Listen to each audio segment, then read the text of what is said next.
What's going on, everybody? It's nice to see you all. It is a Sunday, and that means, well, usually it's time for Between the Ropes. We are back. It's nice to be back. And we've got a lot to talk about as usual. It always seems like we say that whenever we have this show, but we do. This has been, honestly, Jeff, one of the most positive and cool weeks that I can remember in pro wrestling, and not just for one show. Like, you could literally go out and say that every show that came out this week and a lot of the stuff going on outside the ring and everything was all very, very cool. There wasn't anything to get mad about. There wasn't anything like I'm hyped, man. This is going to be a fun show tonight. And there's just so much cool stuff going on in wrestling now. Yeah. I mean, this is the stuff that we talk about when we're thinking about, how positive things can be. So yeah, it's one of those things where it's a good time to be a wrestling fan. It's a good time to enjoy all wrestling. I think everyone right now is doing a good job. So yeah. And I'm gonna say this too. You said that tonight is going to be a fun night. I agree, and I will go ahead and tell you that with some of our graphics, I took a little bit of had a little creative freedom. Ooh. With a couple of our graphics later. So nice. I don't even know what this is, guys, so I'm gonna get surprised too. Yeah. That's awesome. Of course, we will start as always. Our shows, of course, are dedicated to our lost sister, and of course to Jody. We do still have that GoFundMe out there. Obviously, if you can, please donate. Thank you to all those who have. We did get a lot of very kind donations from a lot of people. So we appreciate that, and I'm sure Chris and his family will appreciate it as well. Of course, everything goes to them. And we're just, trying to kind of get this together as a small token from us to them, and trying to just help them out as much as we can. So, please do. I know it's hard and times are tough, but even a couple dollars here or there helps.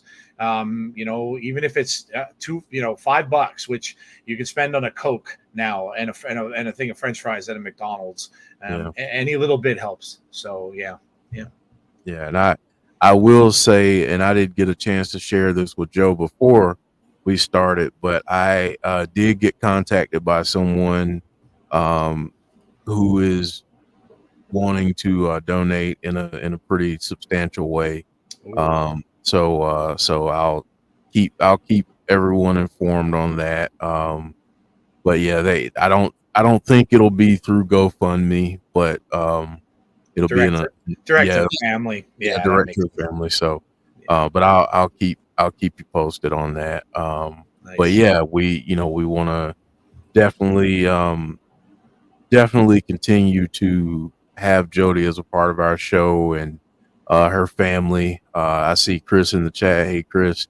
Um, we want to keep their family as a part of our family, and that will forever be that way. So yeah. So uh, Joe, I know you got something that we talked about the Mhm. last time we were on, but Yeah. I just wanted to turn it back over to you so you could mention that real quick. Yeah. So obviously, going right along with that, we all had thought, and I mentioned this on a TNA stream, but of course, maybe a lot of you may have not been there to hear it.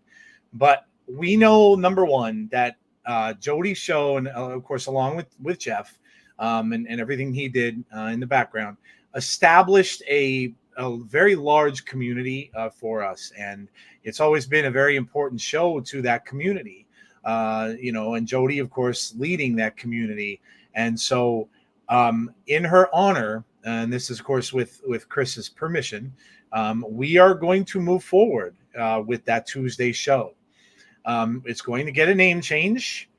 We are going to call it Fireflies Forever, because we figure that symbolizes exactly what that is. And there you can see Jeff is on top of it already with a graphic, and that's we just feel that that's the spirit. That this embodies, of course, Bray. It embodies, of course, Jody. And so we are going to continue that on Tuesdays. Chris will be part of the show as well. So Jody's husband will be there, of course, when he can. And we'll probably switch it off a little bit. People that Jody may have had on the show prior, before that she reached out to, like maybe Dom at whenever maybe he could be available, or Tazzy, or other people from our family, whoever wants to come out. Will be part of this. And so we just thought that she would want this, and she would want this to go on, in the future. And obviously we'll keep it very similar to how she did it. The Uncle Howdy thing right now will be first and foremost, but also we will keep the artwork, because I know, Jeff, she loved the artwork on the show. Absolutely. That will continue. And we'll talk about, we'll keep it, Jody and Jeff talked about the supernatural in wrestling. We'll keep it to that, and things like that too, Jeff. But yeah, any thoughts from you, Jeff, on it as well? Yeah, I mean, I'm just again, it's such a difficult thing when you lose a member of the family.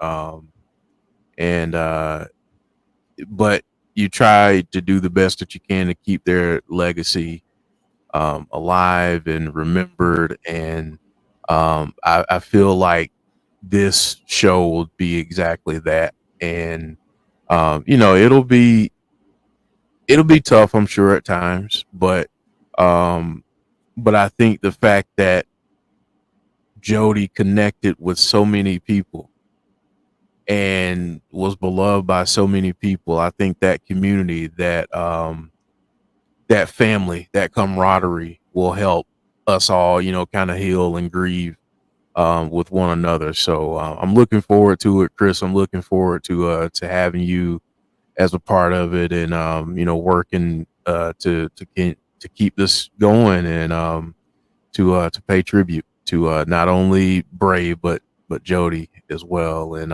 this, I feel like this is going to be a special thing that we have here on the channel. Jody always said during the shows and stuff that she always had thought that maybe Bray was keeping his eye on our show. I believe that. Jody was a firm believer of that, and I believe that as well. I think that, and look, she touched a lot of people enough where so many wrestlers had reached out. My goodness, Matt Hardy, Alexa Bliss even commented, and of course Rob Fee, and included her name in the source code. So obviously, it was out there, and a lot of people realized how big of a fan she was. And yeah, so it's only fitting, I believe, that that we continue it, and for for her, and for like Jeff said, for Bray, of course, for Chris, and for all of you who have grown to love the show that we've been doing almost since the beginning as well. I mean, this started very early on on our channel, so it is going to continue. It will be on Tuesdays as well, the same time, I believe. Yeah, we're not going to change the time, I don't think. Yeah, I think we'll keep it the same. I mean, we'll keep everyone posted, but just want to make sure that we have everyone's schedules coordinated and all that. So we'll keep you all posted, but I think we'll be good for the same time for now, at least. Yeah. So that'll be starting soon. So just keep an eye out. I, of course, will let everybody know on the channel, on Twitter and on Facebook and such. I'll let everybody know when we'll be starting. Who knows? I don't know. It's June 2nd. The big date is June 17th. So we'll see. Maybe that's smart right around that time, because that's when we'll talk about that a little later in the show. But that's, of course, when the big reveal is supposed to come, or at least something huge is supposed to be on the 17th. All these little messages and dates and stuff they're getting are pointing to that date. It's a Raw in Corpus Christi, Texas. So we, maybe that might be appropriate as maybe the debut of the show. So we'll maybe shoot for that. Right, we'll talk about that big Raw maybe the very next day, which of course will be maybe the start of all of this and everything that this has been building up to. So yeah, all right. So as far as we are concerned, of course, we will be back this week on our normal schedule. We'll be back, of course, for TNA. We missed it, and that was all me. I have my surgery coming up now soon too, on June 21st. So I'm counting down the days, but I'm going for batteries of tests now as well before that happens.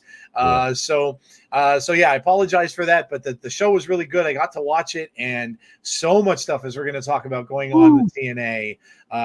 It's really can't miss. And so, you guys, I know, have been following us, but if you're new to the channel, man, you really should be digging into this, especially if you're a WWE fan, you're an NXT fan. Man, so much stuff going on, and I'll never say that there's no room on the bandwagon. Yeah, man, hop on. Please know that there's plenty of room, folks. Plenty of room. Stay with us. We will bring you aboard. But yeah, right now is a very, very interesting time to be a wrestling fan, and it looks like we got a lot to talk about when it comes to NXT and TNA and everything else. But yeah, we'll get to that. Big Dan has in the chat, Jordan Grace have put out their NXT NA. I mean, how it just fits together. Like even the NXT in the middle and the NA. I mean, come on, man. Like it's like peanut butter and jelly. Dude. This, I don't listen. We are just getting the start of it, as we'll get into. But yeah, like Jeff said, man, our bandwagon it's more of a wagon. It's more of a big, huge bus, or a big, it's a big battleship, man. We got a lot of room. So if you haven't watched it, man, it might be a great time to jump on board, because it's going to get wild over these next few months. So man, come out and check it out. We'll be back, of course, this coming Thursday for it. That is always at 8:00 p.m. Eastern Standard Time on Thursday nights. And then, of course, we'll be back here next Sunday as well. So, yes. All right. So there you go. Let me welcome some people in, and we'll get started, because, like I said, we do have a ton of stuff to cover. Yes. No, I will say this. No, how about this one? This may be a first.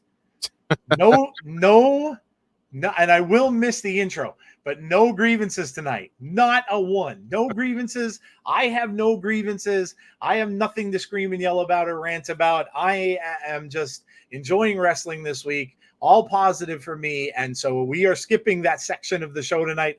I know a lot of people may be disappointed in that, but listen, I'm sure we'll figure one out by the next one. But I mean, listen, this is all too weird right now. So all this positivity and good stuff. So yeah, we will bring that back at another time. Of course, of Yeah. course. Yeah, it'll be back. So yeah, so enjoy it. It's a grievanceless night for us tonight, which is like I said, first of the show. I believe that we skipped that.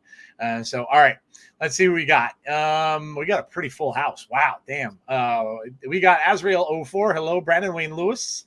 Clown is here. John G is here. Jeremy Dunderman, of course, a long-time member of our channel. Welcome, Jeremy, as always. I can't find my. That's okay. Applause, so I'm sorry. See, Wrestling says Insider's gone soft. It's like a headline. Insider's gone soft. No grievances. Unsubscribe. C is doing a tremendous job with all the Howdy stuff. Absolutely. Go subscribe. Go subscribe. No better place to check that out. Man, he's got I'm on Discord now on a bunch of different servers. I'm on one with another show that I do, and of course, but C's just blows up. His is like I'm always getting the notifications and dots, red dots are appearing because his is just blowing up. So yeah, go check out C's stuff that he's doing about Howdy. Of course, the leader out there with all of the clues and the hints and the Howdy videos and stuff like that, doing such a great job with all that. So hello, C, and welcome. Let's see, Jeremy Dunderman, of course, Derek Fleming. Hello, Derek. Derek, I saw the movie, man. Amazing. I loved it. A lot of walking and a lot of grass, a lot of the sound of grass being stepped on underfoot, but I did like it. I really did like it. Very unique. We have Dana, we have Dylan, we have Joe Shipley. Hello. We have Greg, we have Anthony Slade, of course, another forever member of our channel. Thank you so much, Anthony, for being a member. We appreciate you. Conrad is in the chat. Hello, Conrad. How are you doing, man? Hope you're doing well. And make sure you check out Conrad for all the AEW stuff, man. Does a great job with all that. Subscribe. Absolutely. Do go subscribe. Check out his shows, his post shows. He does a lot of stuff after Dynamite, does stuff after the pay-per-views. So go check him out. Also, Jason Peace. We have oh man, is it Dees or Dias? Rebel, hello. New to the channel. I don't recognize you before. Damien is here. Hello, Damien. Barry Monkey. We've been here before. Have you been? Okay. All right. Yeah, normally for Abby's, yeah. Nice. Okay. Well, then that makes sense. I'm not usually on Abby. So there you go. Hello. Nice to see you. Barry Monkey, Andrew Stevens, and Brandon. James Grant. Hello. Bonkers LFC. Hello. Terrence. Hi. Dylan, Jason Stoffer. Hey, Jason Peace. The Jason's right. It always seems like you post right after one another. Almost all the time. There's a Jason and Jason. I love it. Of course, we said Chris is out there in the chat. Hey, Chris, hope you are doing as well as can be and you're hanging in there. And just please know that everybody is here for you. Gus Fring, hello. We have Hunter Iggy is here. We have let me see if I missed anyone or did I get everybody? Looks like a lot of the same people here. Joe Shipley, Jeremy, Big Dan is in the chat. Hey Dan, how are you? We got Michael King, Sean Rousset, RMG. Hello, thank you for keeping doing this, guys. You are very welcome, RMG. And like I said, I'm sure Jody would have wanted to keep doing it as well for all of you. That come and watched it. So that's the biggest reason really why we wanted to do it. Brandon Wayne Lewis is here. SWAC fan, Alicia. Hello, Alicia. Love to you too. We've got, I think Odin's son is here. Of course, we saw C in the chat. Alexa Bliss Gamer 0809. Hello to you. John G is here.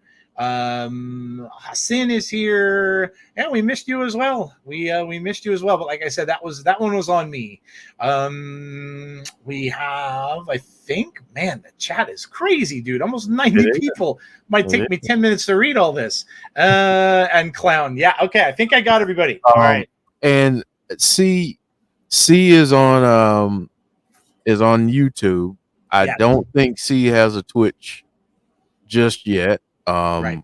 I don't think he has one, but definitely subscribe on YouTube. It is not only all of the coverage of all the Howdy stuff and breaking down theories and really analyzing all the clues and things that we get, but things you might have missed. That's honestly, there are times when I can't watch shows, and that's the first thing that I do is I watch things you might have missed. Yeah. It's just really he's awesome. C's awesome, and not Yeah. just saying that because he's here. He's awesome. Anyway, It's just a really cool concept, Jeff, right? Yeah, Because sometimes it's it like is. a wrap up, right? Like if you missed one of your favorite shows during the course of the week, you like to watch that like little beginning preview they have that goes over what happened last, that little thing, that 5-minute thing at the beginning, what happened last week. Yeah. Well, that's what he does. So if you missed any part of any wrestling show, maybe you're out and about and stuff, and you don't get to watch the entire thing. He does that now for Raw, for NXT now, and also for SmackDown. So yeah, just great stuff, and a great concept, and a wonderful thing to catch people up when they certainly can. Sometimes you just miss out on the big shows. So yeah, for sure, definitely check out all of our family that come to the show. Of course, let's not be remiss about Tazzy as well. Make sure you check out Tazzy's channel and Coaster Maniac. Coaster Maniac's made Raw, dude. That's right. He was on Monday Night Raw, man, or SmackDown. Sorry, yeah, SmackDown. Big sign up and everything. Got right in the front of the camera, zoomed right in on him. And then he got to I think he bumped fists with Sheamus. That's pretty awesome. So of course is on Tazzy's channel, and that was pretty awesome. So Chris says, I have an amazing Jody story I want to share with everyone on Fireflies Forever. Awesome. Yeah, that's awesome. Obviously that's what we'll be doing.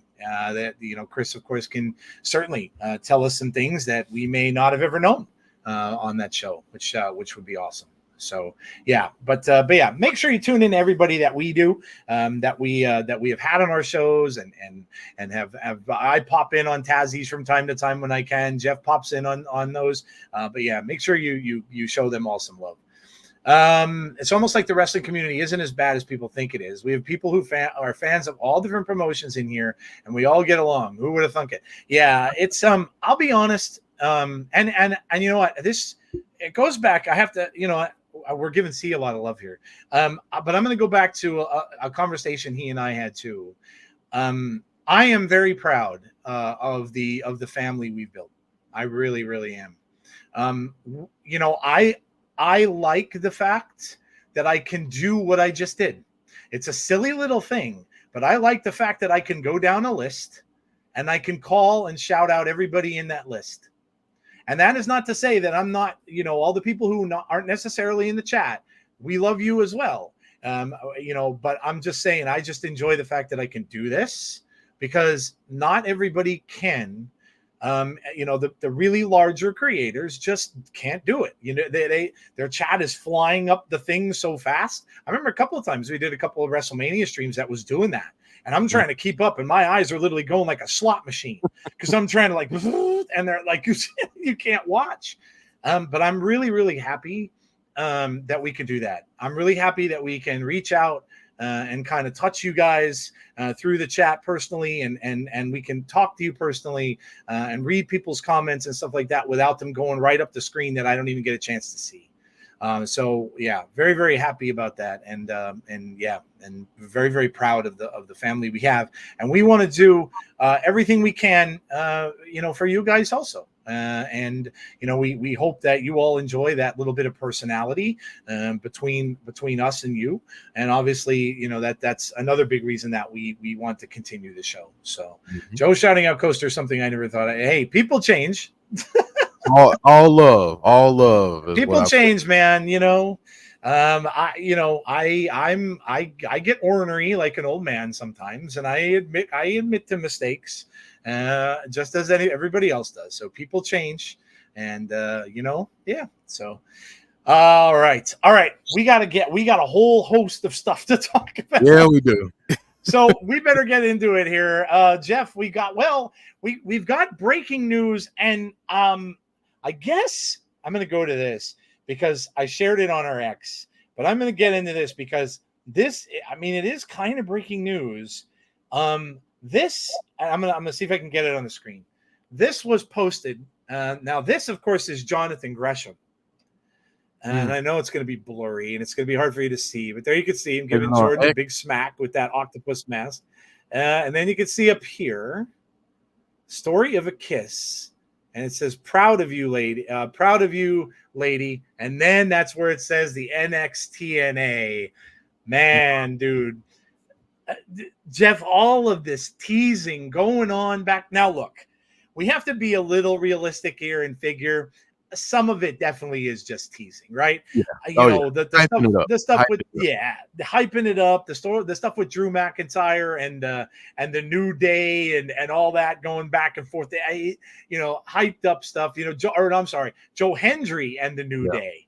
But Drew and Moose, was it Drew and Moose that were going back and forth? Yeah, Drew and Moose. Yeah, so Drew and Moose, a lot of it is, of course, hype, right?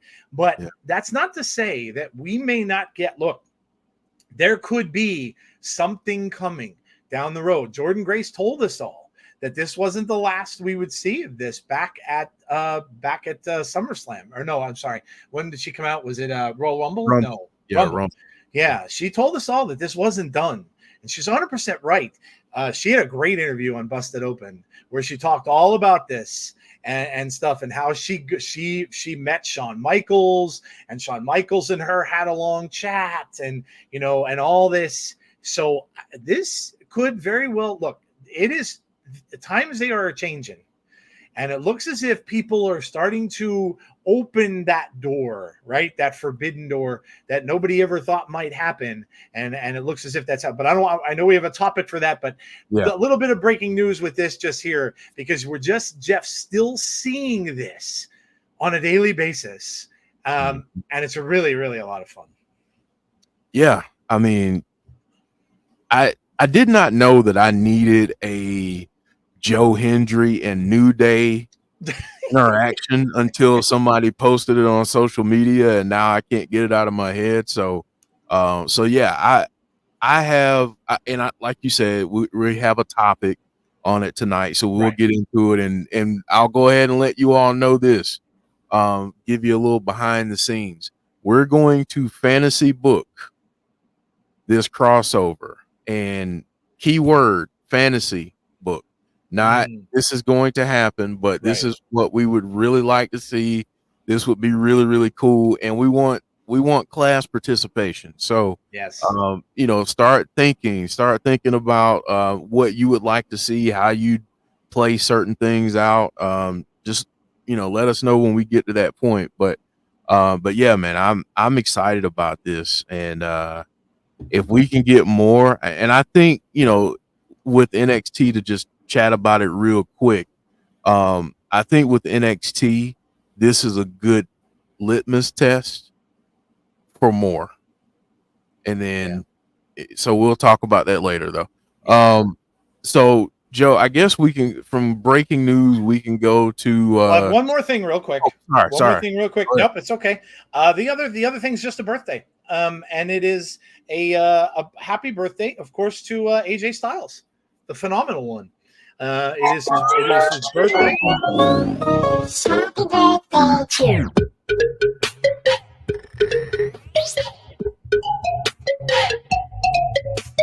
Remix. Yes. Happy birthday, obviously, to AJ. By the way, man. There you go. By the way, I want to know how many of you remembered exactly what AJ was tributizing during that entire thing. How many remembered? Tell me, shout out to me. Yes, Derek remembers it. Mark freaking Henry, dude. Joe, all right. Just because you said that, Joe, I had a little fun with that. And I know we're not there yet, but there you go. Oh my God, man. It was so cool, dude. Mark Henry talked about it on Busted Open Saturday, and he's like, he was so taken aback by it and so happy that it happened. And it may have come at a good time for Mark too, because I really don't know what happened. I don't want to get into the details, but Mark did come out and bust it open and say he was finished with AEW. I'm not going to speculate. I'm not going to, like I said, that's his business and his alone. He did say that he needed to get away and stuff, and he wanted to focus on other things. And like I said, that's his business. But man, down to the damn jacket. and the way he did everything, if you remembered all that, you could have known that exactly what he was going to do, because it was one. And Mark said he was so touched by it, and the fact that people remembered it, and the fact that the wrestlers remembered it and went about it the way that they did, and the way that Cody sold it, and the way that it was, that you knew, like I'm sitting there watching, I was texting Jeff and I'm like, he's gonna snake him. He's gonna snake him. I know it. And you're waiting. And he's picking up one arm, then he's picking up another arm, and then and then you're like, "Yep, saw that coming." It was really right, spot on, and like I said, I'm really happy they did that, because, like I said, I don't know the circumstances with Mark, but it did sound a little sad when he talked about it on Busted Open that he was leaving there. And so whether or not he had to, maybe health wise, he says his knees are pretty bad and things like that. So maybe it was part of that, and he just couldn't travel as much and stuff. But yeah, he did say it was a mutual split. So, but you always feel a little bit sad when a guy has to leave something that he really enjoyed doing. He enjoyed doing this stuff with AEW. He was out and about doing a lot of the stuff with the charity work with them, and that's what he likes to do. So yeah. So I'm glad it happened when it did, because I was like, wow, that's really cool. And again, just another cool, positive thing that we saw come out of wrestling this week. So yeah, that little bit of breaking news, I think, because I just wanted to see how many people realized exactly what it was. But yeah, there you go. Yeah. That was awesome. And I mean, in terms of Mark Henry, I know he said he wanted to do some other things and that there were no hard feelings, that kind of stuff. So that's good. I will say that I'm going to miss him being there because of his veteran presence and his knowledge of the business. And, anytime you get to see Mark Henry, I mean, my goodness, one day I'll get into a story. I'll get into a story about my wrestling and how I kind of took inspiration from Mark Henry. But yeah, I mean, dude, anytime I can see him, great time. So yeah, but that's awesome. And beat for beat, that everything happened on Friday night, and it's like, exactly what's coming, but it's still good. So it took a little bit for me to realize it, and then I'm like, oh damn, I've seen this before. And then I'm like, yep. And then it clicked, and I remember, and I'm like, yep, okay, it was Mark Henry. But yeah, and who knows? We really don't know. We'll talk about it again. We have this coming up. We really don't know what's going to happen with AJ. Is this really? Maybe this is his last go round, and so kind of have to, you kind of have to keep that in the back of your mind a little bit, and wonder if maybe this is a send off for him, being able to wrestle. I'm sure it'll be in Scotland, I would imagine. This match. So yeah, so there you go. All right, Jeff, we'll get to the main stuff here. Yeah, so first up, we're getting this match, I think, sooner than anyone thought. We're getting Swerve and Will Ospreay at Forbidden Door, Joe. That's kind of crazy, right? Like, this is, well, I mean, let's talk about a match. I mean, both of these men just amazing. Ospreay, you guys all know how I feel about Will Ospreay. When I was watching his matches, I didn't know of him really that much until, because I don't get to watch a lot of New Japan because of the timing and stuff, and I didn't really know much of him until he came to Impact, of course, in those last few times that he wrestled. But my God, he's got to be one of the best, or very close to the best out there today. And the fact that he's now going to wrestle Swerve, this is huge, I think, for both men. And I don't know how this is going to go. I really don't. Is it time for Will to win the title already, like this soon? It seems very quick, right? But I don't know. When you have a guy who is as as well known as him, has been through all of these amazing matches in his career. I don't know. Is there something? I don't know. What has me a little bit concerned about this is this going to turn around and have some sort of little thing built into it where Will Ospreay now looks like he's working for the bad guys? Is he going to be maybe in on that little? Are they getting him in on this little thing with Jungle Boy and with not Jungle Boy anymore, obviously, but with the Bucks? Could he be kind of a corporate champion for them? Yeah. And they might get behind him a little bit. Would he even want that? I don't know, but this is going to be a banger, Jeff. Two amazing wrestlers, and the fact that it's coming on Forbidden Door, that show is really fun usually to watch anyway, because you're getting matchups that you don't normally get. Yeah. But the fact that these two guys are wrestling each other on that, man, off the charts. I'm going to say this because Conrad mentioned, and I was going to bring it up. AEW needs a boost. They need some adrenaline in the veins right now. Not saying that I'm just going to put it like this. I feel like their shows are good, but they need to rekindle some of that spark that was felt back in 2019 and a little bit after that. They've got to rekindle that. And, you got a lot of talks about the media rights deal and all that stuff. What better way to do that than take two of your hottest guys and put them in a program with one another? And I think that's it. Now, I will say this. I'm going to be that guy and hope for some kind of weird finish, because I don't want to see Swerve lose. Yeah. I want to see him, have a little bit longer of a reign, maybe till All In. But I mean, this is gonna be a fire match. I mean, let's just be honest. This is gonna be great. So the fact that we get to see it, I'm happy about it. I'm excited for it. Listen, if you need that boost right now, and this is what you feel is going to do this internally, go for it. Swing for the fences. And because we know we're going to get a great match. I mean, that's the one thing that people can't take away from AEW is that they produce and put on bangers like weekly. It's not just a every once in a while thing. I mean, it's constantly. So this is going to be no different. And I feel like the story leading up to this is going to be just as good. Yeah. Just because these two on the microphone, hey, I'm sold. I'm sold on it. Yeah. Yeah, I agree. That's kind of why I want them to run it back again. I'm being selfish. That's why I want them to run it back. Yeah. Yeah. Look, I mean, with all the talk that we've had, obviously the NXT stuff and everything that happened, it just would stand to reason that, when you have other companies out there, they're kind of, they're competing with each other a little bit. It would stand to reason that they would want to make some sort of splash as well.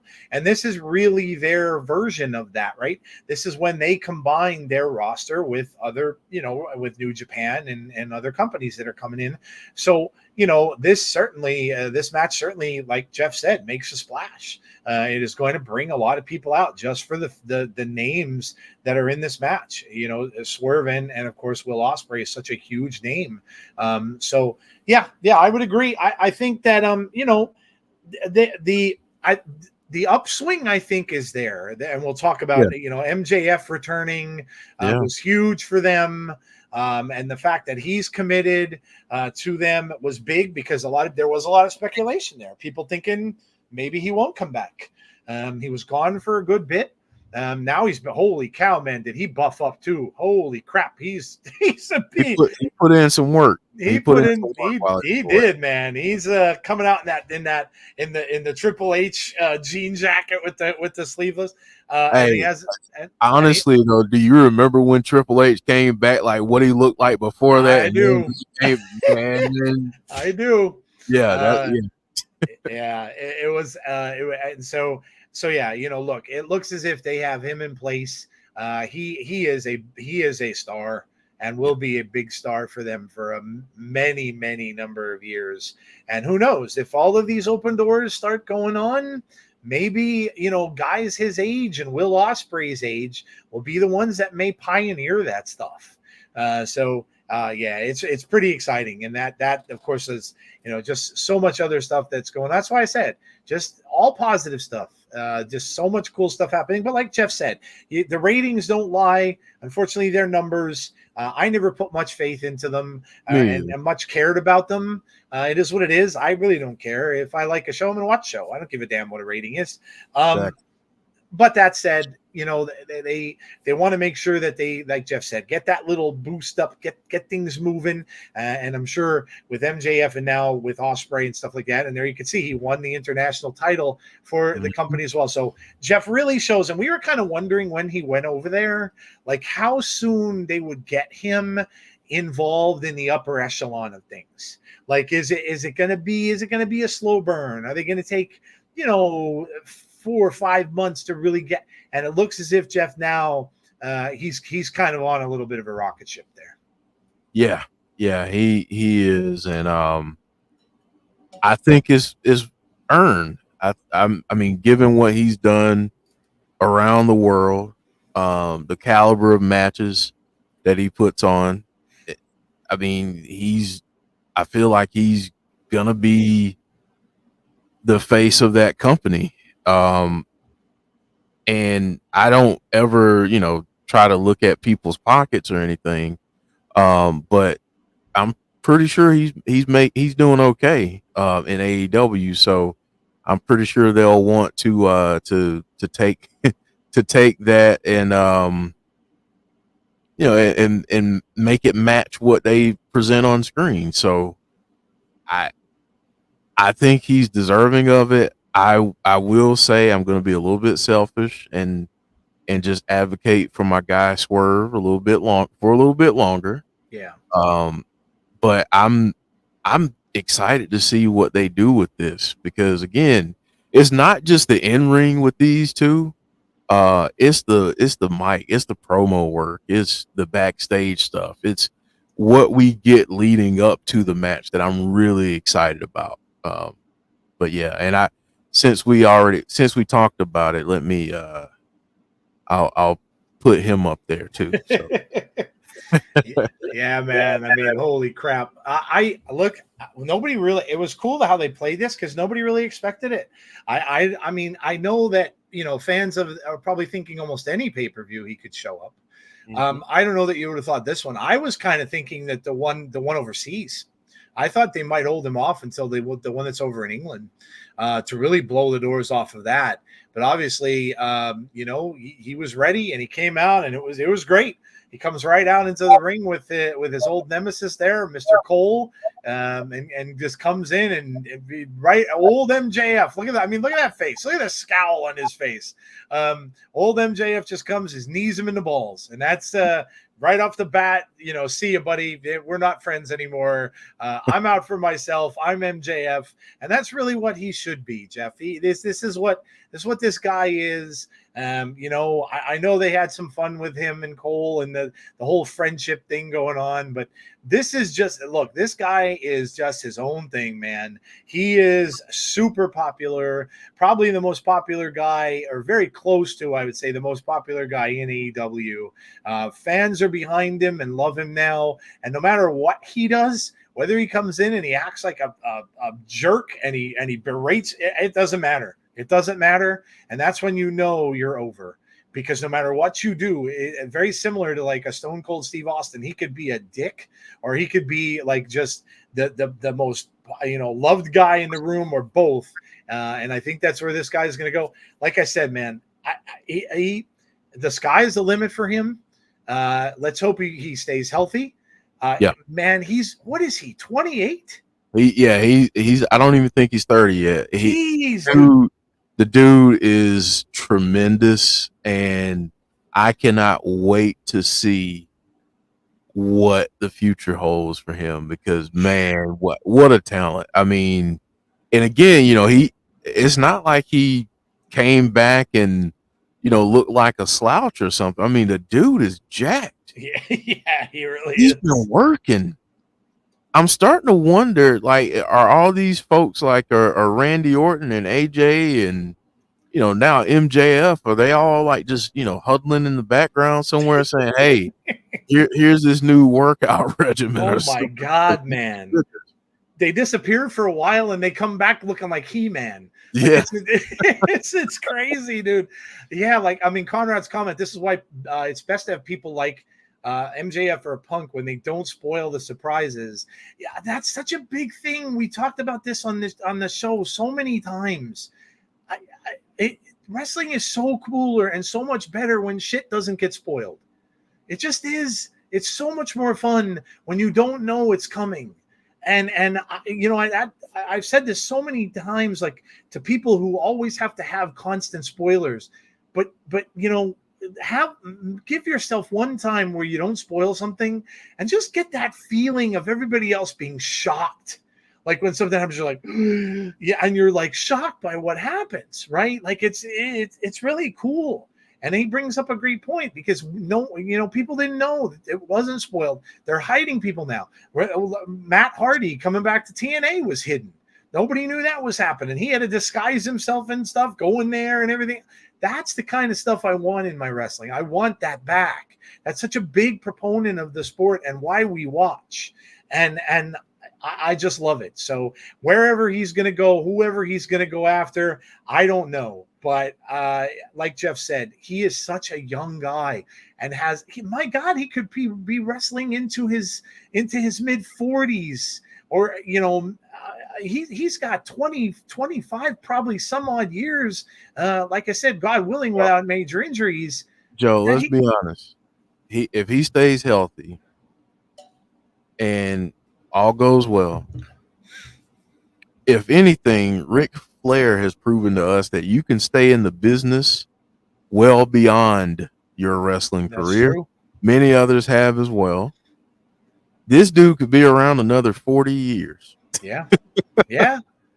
I mean, he could be around another 40 years doing what he's doing. And I mean, man, dude, sky's the limit for MJF, honestly. Yeah, it really is. I mean, and who knows? Like I said, maybe with all this stuff we're going to get into in a little bit, maybe at some point someday you'll see a WrestleMania where you'll see the champion of AEW going up against the champion of WWE.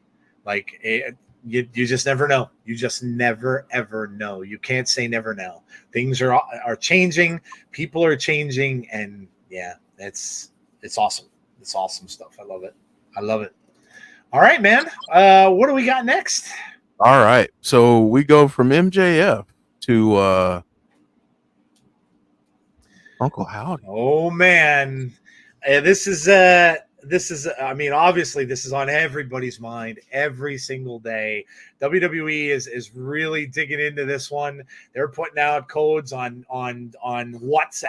Who the hell uses WhatsApp? On Twitter, on Twitch, on their website. They are just everywhere. Guys, look, all I'm going to say is this. I messaged, and Jeff can attest to this. It had to be about 3 weeks ago, maybe or so, or maybe a little bit more. And I said, Jeff, I think I know what they're doing. Mm-hmm. I said, I think I know what they're doing now. And I was saying, like, okay, my whole thing is that all of this with the counselor and everything like that, that was just Howdy. This was all Howdy. All these plans and these things and all this stuff. And we saw his journal and all that, all Howdy. And I think right now, the last 2 weeks, he's going and abducting these people that are joining him, maybe unwillingly. At least it kind of looks that way. Or, I don't know, is he going and brainwashing them? But he is literally, these are home invasions, for lack of a better term. These are home invasions. He is going to people's homes and picking these people. Everybody figured the first one was Nikki Cross because you heard her husband in that video. This last one, people are trying to figure it out. I don't know if they have, but with the lavish house that's out kind of like by the lake in the woods, people are saying, could it have been Eric Rowan? I don't know. But if you figure it out and you count the number of people that are going to get lifted from their homes, it leads up to that Monday Night Raw. So he's going and collecting his souls for the group. And then I don't know what he's going to do, how he's going to do it, but I don't know. But this stuff is just freaking tremendous. Hats off to Rob Fee. He kept that, I had said on our show the last time we were here, in fact, I think, and I had a grievance saying I wasn't really getting into it. I wasn't really getting. Now I'm in. They brought me in. I've been watching C's videos, and I've been and I'm in now. So all the little stuff just got me in. And like I said, this is going to be amazing. I don't know what they're going to do. People are speculating it. Who's going to be in it? I don't know. All I know is maybe I would love it if it were a surprise. I would love it if there's some people that weren't on that list that are in the group. Yeah. That list that got leaked, that some people weren't and some other people are. I would love that, because that'll really shock people. Like when they come out, they're like, oh my God, this person is in there. They didn't say that. I would love that. Who are they going to go after? We don't know. People are speculating Cody, because Cody wronged Bray. Maybe they're going to go after Cody. I have no clue what's going to happen here, but I love it. I can't wait to see the entrance, if it is indeed on June 17th, or if it's just going to maybe be Howdy comes out on June 7th. I don't know. But I'm in now. So I'm excited, man. I'm all in. I love there's two things that I remember so far in the videos, Jeff, and you could tell me what you thought yours were. Two things that were extremely creepy. The one when it showed the picture of it, I'm assuming it was Howdy as a little boy. Yeah. Bo Dallas when he was in the Halloween costume. No, I think that was Bray. You think it was Bray? Okay. It was, yeah. And you hear that the computer generated voice, he is all of us, like over and over, creepy as shit. And then the one with the when we thought the counselor was abducted, and she comes out with that video, and then oh my God, at the very end when she just stops talking and leans her head like this with that smile on her face, I'm like, dude, I'm waiting for like her eyes to roll around like black or white or something, like, and so I'm like, what is going on with her, man? Like, it's just like they're creepy. But yeah, man, I'm in. I like how they're distorting the music. The every single Raw and SmackDown, the music is playing like the warped music and stuff. Oh, hats off, man. They're killing it. They're absolutely killing it, Jeff. So I think this is a great question from Conrad, and two questions here, and I want to bring them up. He's saying, question for the chat and the podcast. Do you think that people are too invested in this for what the turnout will be? What do you think everyone has their expectations in check? That could be one thing you have to be careful of, because I do know this. One name in particular, Jeff, that I do know is Alexa Bliss. Mm-hmm. I personally don't think she's involved yet. Note I'm saying yet. Yeah. I think she will be, but I don't think she's involved yet. And I think, to Conrad's point, are people's expectations too high? In other words, thinking that, oh my God, if Alexa doesn't show up, I'm really going to be pissed. I would say, again, take a breath, take a step back, and just let it play out. Let it play out. Be surprised by what it will be. All right. Be surprised by what it will be. Right. Yeah. All we know so far is the list that was leaked. That's all we know. We don't know if it's true. They can leak things on purpose. Yeah. Throw people off. So we don't know if any of this is true or all of it is true. It does seem like, according to the clues and stuff that C shares, that a lot of it does fit. Right. All of the names and stuff and the letters in the names and everything does certainly fit. And all of those people that they named I'm perfectly fine with that group. They're a group of actual misfits that are definitely creepy characters for sure. And I'm down with that if that's what the list is. But again, some people I think were a little bit surprised, I think would be the word, maybe even a little disappointed when Braun showed up the way he did. When he was coming out as like the freight train Braun again, and everybody kind of thought he was going to be in this group. And it doesn't look like he is. Again, I'll say yet. Right. Yet, because we just don't know. But that's a good point. Yeah, it's a good point. I think it is a good point. And again, I think with this story,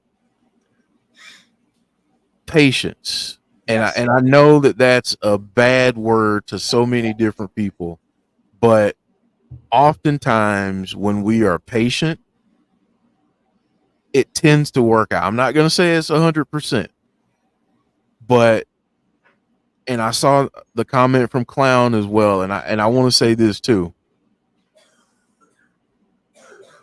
I think they will continue to pay tribute to Bray. Yeah. But I think at some point it will be a story that they create for Howdy and this group. I do think that they'll make it their own at some point. They're going to deviate at least a little bit, I feel. But to Conrad's point, I think if people are expecting right off the bat for everyone that Bray had an interaction with, or Alexa, or whoever, I think if that's what people are thinking right off the bat, then their expectations are too high. Yeah. I think that they are fantasy booking themselves into disappointment. Yeah. But I think if you give it a little bit of time, see how they incorporate whoever else is involved. And again, I think companies now are starting to see and finally understand that, you know what? Not having surprises spoiled is a good thing. Yeah. So maybe we put out some some smoke screens here and there. Maybe we say this is going to happen, but in actuality, that's not exactly what is going to happen. Maybe we have a few of these people involved, but not everyone. So I just think, we have to be patient. We can't say that we like storylines and then want microwave storylines. Just stuff that's convenient for us just because we like it and it's quick. No, things like this, the level of detail that they're putting into doing all of this. I mean, my God, you have people breaking down source code. You have people, I mean, there's so much stuff in this Crazy. that you have to understand that the amount of work going into this is not just haphazardly done. Yeah. So I have a good feeling that they're going to deliver, but I think for the fans that want it exactly their way, they're going to be the loudest folks when this plays out if it doesn't go the exact way they want it to right away, because they're not patient. Right. So but I do think that, some of those fans, and I get it. Listen, I get people having their favorites and everything. I don't think Alexa Bliss is going to be involved right away. Yeah. When do I think it could happen? I don't know, but I don't think the moment that Howdy shows up, she's going to be alongside him. I don't think that's going to happen. I think there's more of a story to tell if she's not involved right away, as opposed to having her involved right away. I think there's some interesting things that you could do, some different backstories that you could go into and develop and really pull up some lore around this story and really make it matter. And I think that's what people want, but sometimes, the lack of patience gets in the way. So Agreed. And you know what? Wouldn't you think? Like, think about it this way. I'm going to read C's comment. Remember when all the theories were Liv Morgan joining Bray? We were all super invested in that, me especially. When Alexa, by the way, see, I'm sorry for the whole thing about Dom and everything. I'm deeply emotionally spent on that. I was really kind of hoping it was going to go a different way for you there, buddy. When Alexa joined Bray, there certainly wasn't disappointment. The stories are right. Yeah, look, you got to remember, put pieces together a little bit. The last time that we saw Alexa with Bray, right? She betrayed Bray. She betrayed Bray Wyatt, right? So why all of a sudden now would Howdy, who obviously was a character involved with Bray, why would he want her back? If anything, he may want revenge on Alexa Bliss. Yeah. Because of what she did. So that creates a little bit of a better story, like Jeff was saying, because then he may end up having to, I don't know, look, if Nikki Cross is in the group as advertised, how many times have we seen Nikki go up against Alexa? So maybe it's going to be, and we're seeing, if Nikki is the one that's being portrayed as Abigail, right, in this, with the veil and all that, if that's what that's talking about, then maybe Abigail turns Alexa back or possesses Alexa back in and brings her back that way. So see, little stories like this, like Jeff said, make it better in the long run. Mm-hmm.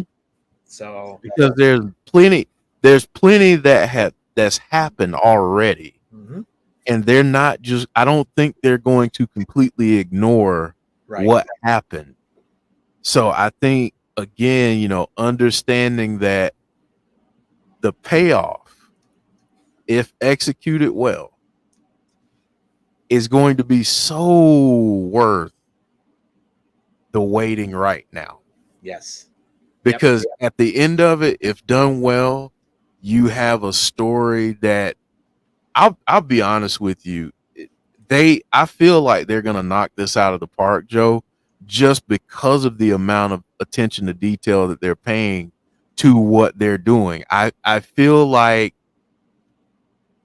I don't know how much we'll get this year in terms of things to make this group feel a different way, but I would be surprised if this group doesn't end up on Raw, on Netflix, and they have a major part of that show and produced in a way that it almost feels like an episode of Black Mirror or something like that. I mean, I think that's the potential direction that this could go in if they so choose.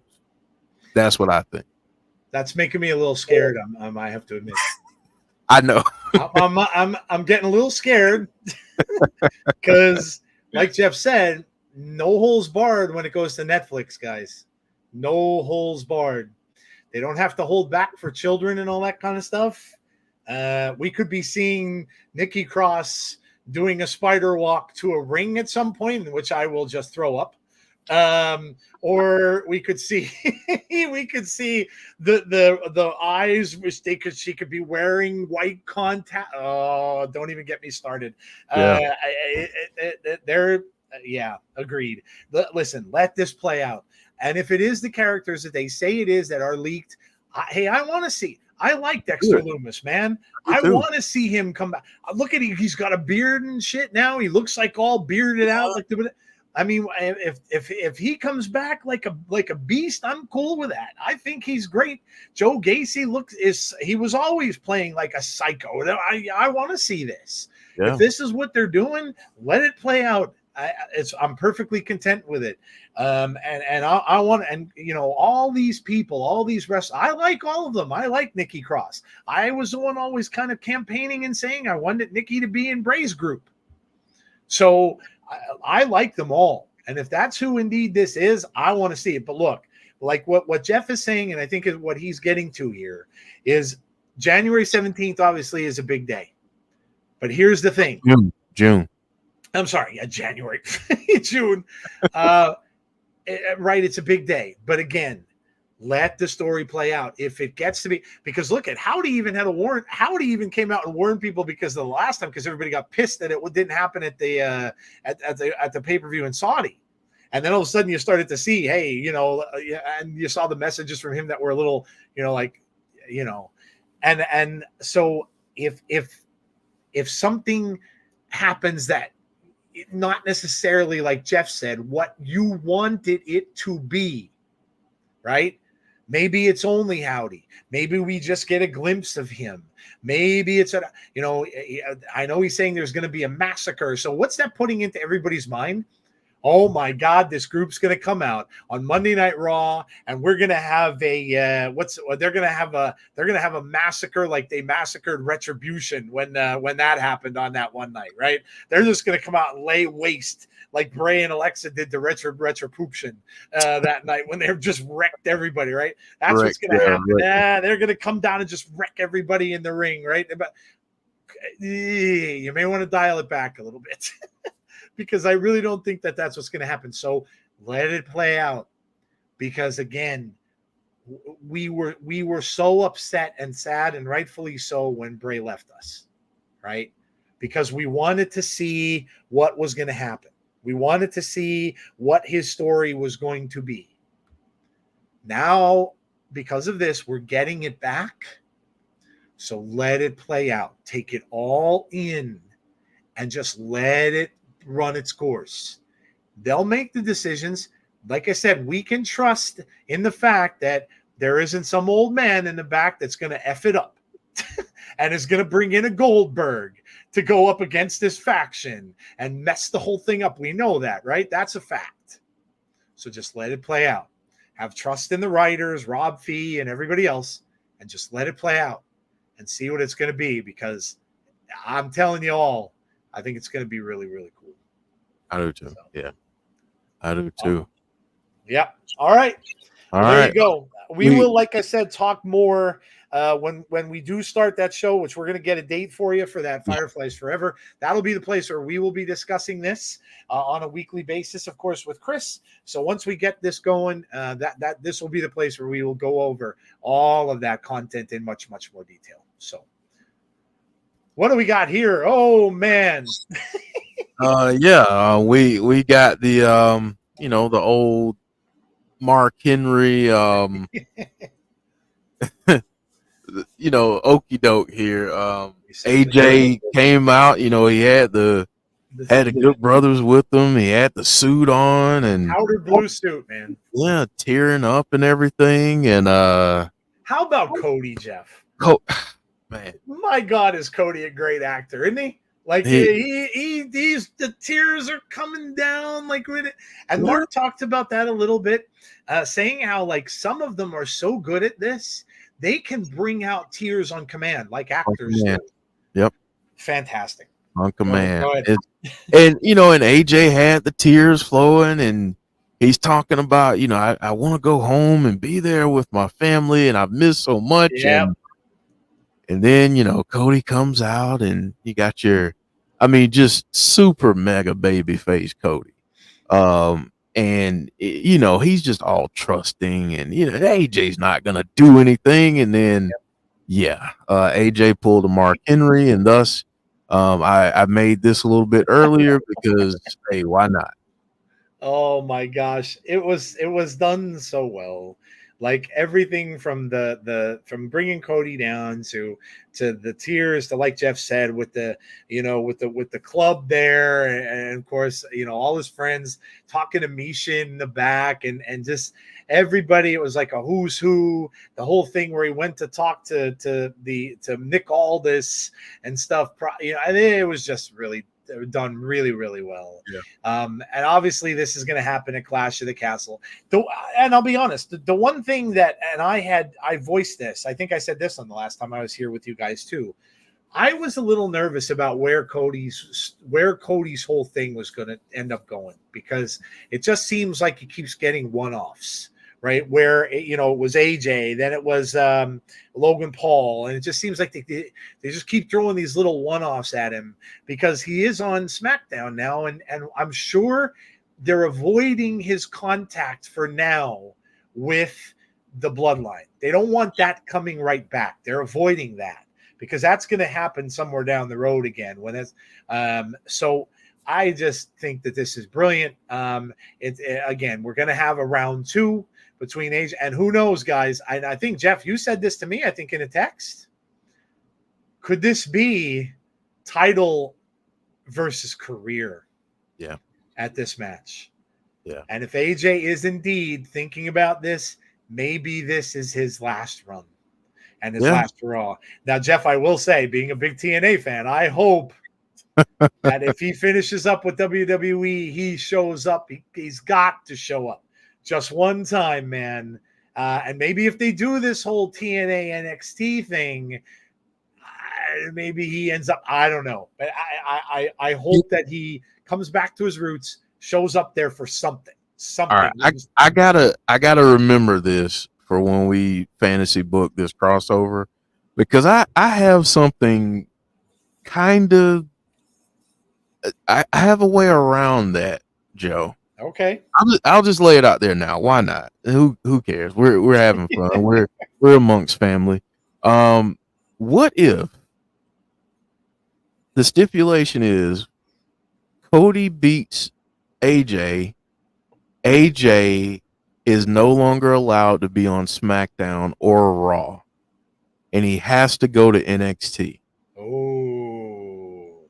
And what if they're still doing some work together and you get AJ Styles at Slammiversary, you induct him in the Hall of Fame, and he has a match against, I don't know, Josh Alexander, Moose, Speedball Mike Bailey. Oh my God. Just keep throwing names out there. It's all good, but that's my fantasy booking. I hope it happens, but not likely. But I really hope it does, kind of thing. So that'd be badass. Yeah. Yeah. That would be very, very cool.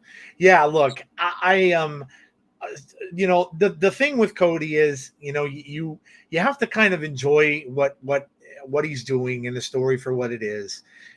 Because and that's why it's difficult for the writers to build up opponents for him, because you kind of know in the back of your mind, right, that and we knew this when he was going up against Logan Paul. Although Logan performed really well in the match and kind of make it look as if there were several times he was going to win, and that's kind of what you have to do with Cody, because Cody, everybody's pretty much set in the back of their minds, he ain't losing that title. No. So knowing that, you also have to have them do something good enough of a story in order to convince you that the other person could possibly win this. Because if not, it's going to get very, very boring very, very quickly. So, I like this. I think AJ is a perfect person to go up against Cody because, look, he's got a ton of motivation now. And now the other thing is, not only does he have more motivation, but now, even though he took out Cody and he's going to be very hated because of that, he's also a little bit sympathetic now, because now maybe people are thinking, like, how long's he going to go? How long is this going to last? And is this the last time we might see AJ Styles in a ring, period, or in a championship match? So, but yeah, just brilliantly done. I love the Mark Henry tribute, as we talked about before. Thought it was fantastic. And Mark, I know, gushed about it, which was great. And so, yeah, just really brilliantly done. And again, kudos to the writing team and the people that are getting together to do this kind of stuff. And of course, booking Cody, because it is not easy. It is not easy. So good stuff. Yeah. Heel AJ is fantastic. It would have to be AJ's idea. Cody is too much of a white meat baby face to make someone put their career on the line. Hello, Nathan, and all the people that have joined us recently that I didn't get to. I see a bunch of others. But yeah, all right, Jeff. Yeah, man. How about this thing, man? Jeff, you said on this show months ago that it wouldn't be long before the fans are chanting, "We want Roman." My God, it happened on SmackDown. Oh, So we want. How quickly do people forget, man? Wrestling fans, boom! It goes out of your out of sight, out of mind, man. He's gone for so. Everybody hated him so much. hated his guts. He was so boring, and Oh my God, God! Good when is the Lord! story going to be over? We want him gone. We're sick of him. Oh my God, if this continues, I can't stand it. I'm not watching this anymore. I think this is garbage. He does the same thing every time. He always has the people cheating for him. And the next thing you know, the minute Paul Heyman's doing this whole thing, and then you hear, we want Roman in the background. I almost died. When I heard that, I'm like, oh my, it didn't even take like 2 months. Mm-mm. Mm-mm. Yeah, I mean, because honestly, and I wish people would just admit this, and then we can all move on and sing Kumbaya. But what Roman did, I don't think many people thought he was capable of doing.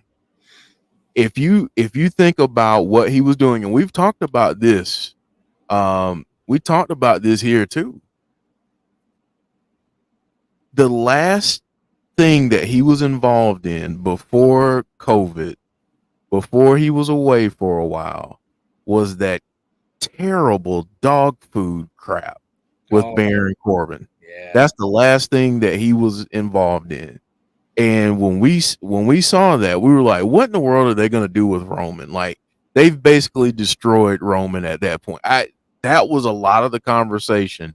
Not just here, but honestly, a lot of places. So when he came back, I mean, think about when he first came back, and that's when Bray was the champ, and he was doing his thing, and he came out and he looked kind of heelish, and then he had the wreck everyone and leave shirt. I still have that shirt, by the way.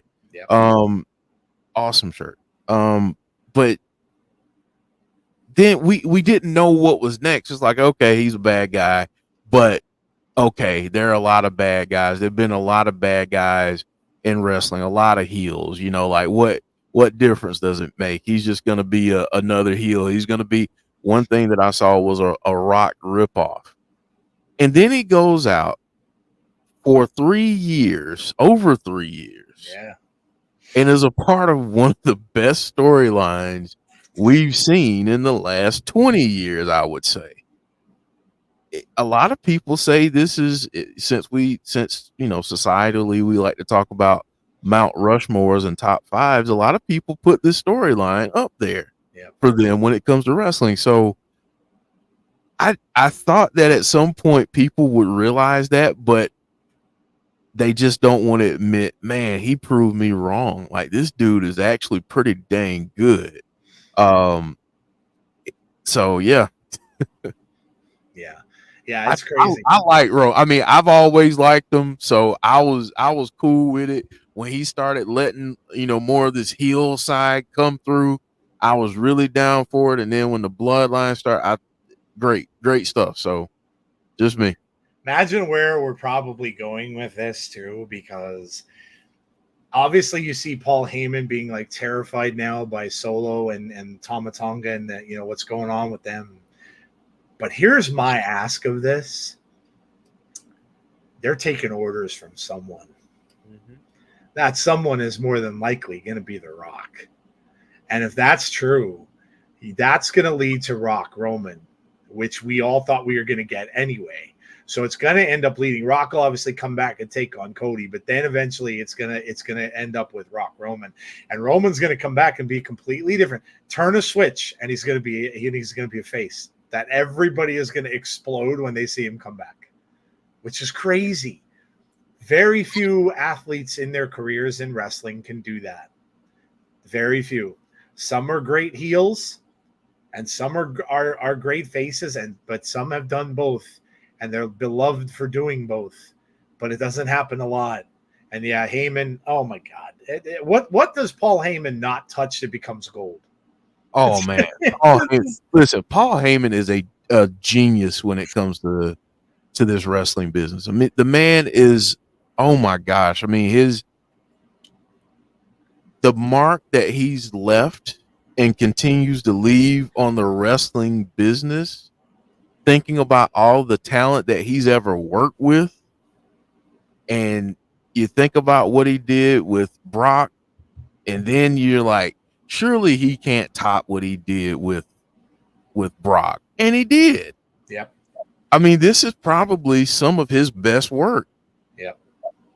So yeah, I mean, yeah, definitely kudos to Heyman. My God, Jeff, on SmackDown last night, him pleading with Kevin Owens. Oh man, like, come on, man! Like, you just pleading with Kevin Owens, and then he pleading to the point. Yeah, and I'm sure we've all done that. I've done that. I know that I've gotten like into arguments and stuff when I was a kid with my mom, and sometimes you get so mad because they're not listening to you that you're like you're pleading with them at this point. Just listen to what I'm telling, and you're emotional, and I mean, he just sells all that so well, like saying that they're thugs and all this kind of stuff. Like, oh my God. And then you got to wonder, is this genuine? Or is this not genuine? Is this all to get under Owens' skin? It's crazy. Paul Heyman's just so damn good. No matter what he touches is just gold. And he's just this, I mean, amazing. But yeah, this story is going to be great. It's going to lead into so much down the road that it's going to come to blows my mind. Blew my mind when I heard people chanting "We all want Roman." Blew my mind. The minute I heard that, I'm like, well, I'm getting on our show and I'm saying that Jeff mentioned this like what 4 months ago, and he's going to be gone for a little bit, and then the next thing you know, they're going to be chanting, he did. So good stuff. I love it, and we'll just have to see. We'll see how long it is. Maybe, like Jeff mentioned earlier, maybe a lot of this is Netflix type stuff. That it may draw out until then. Maybe he comes back sooner than that. Like Jeff said up here, you can see the headline that he finished filming his movie. So maybe it'll be sooner. Maybe it'll be SummerSlam. We don't know. But it's definitely interesting to watch. So good stuff. All right, man. What do we got next?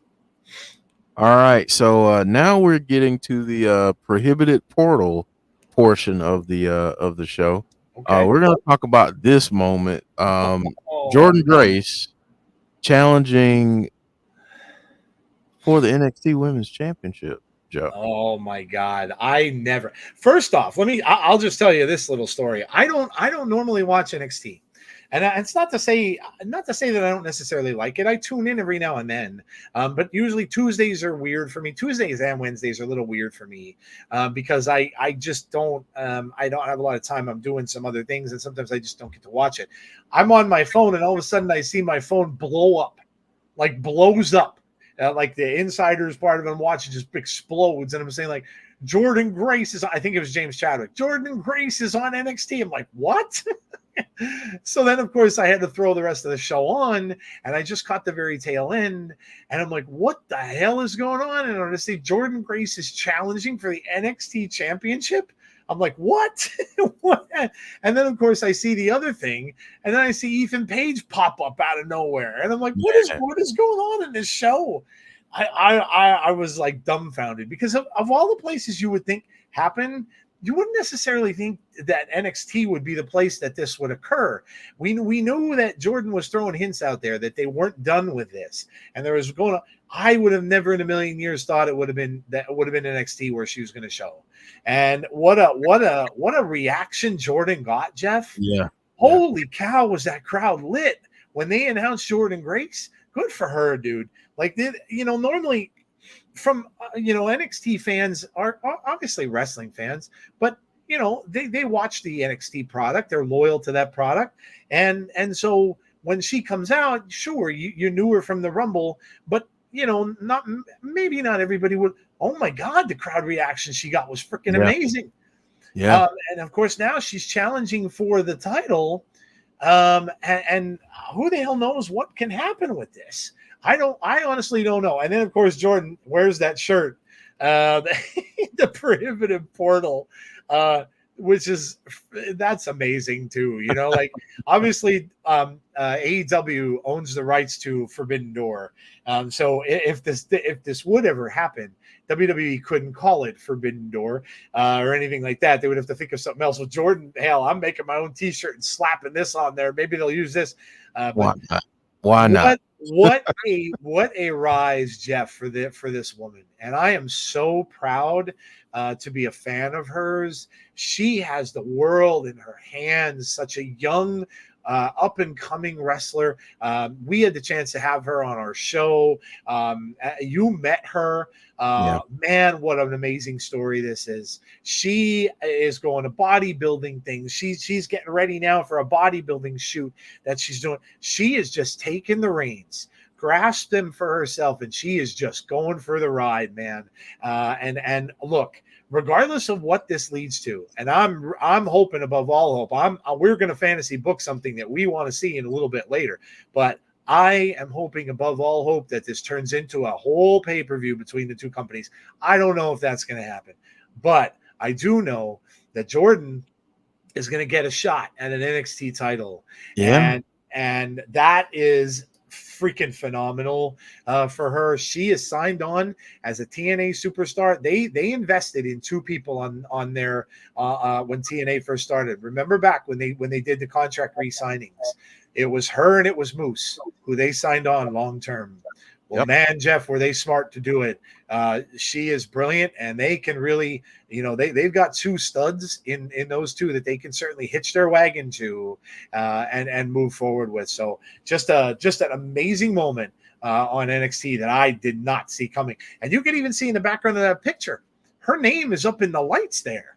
Yeah, I mean, freaking amazing, Jeff. What a moment!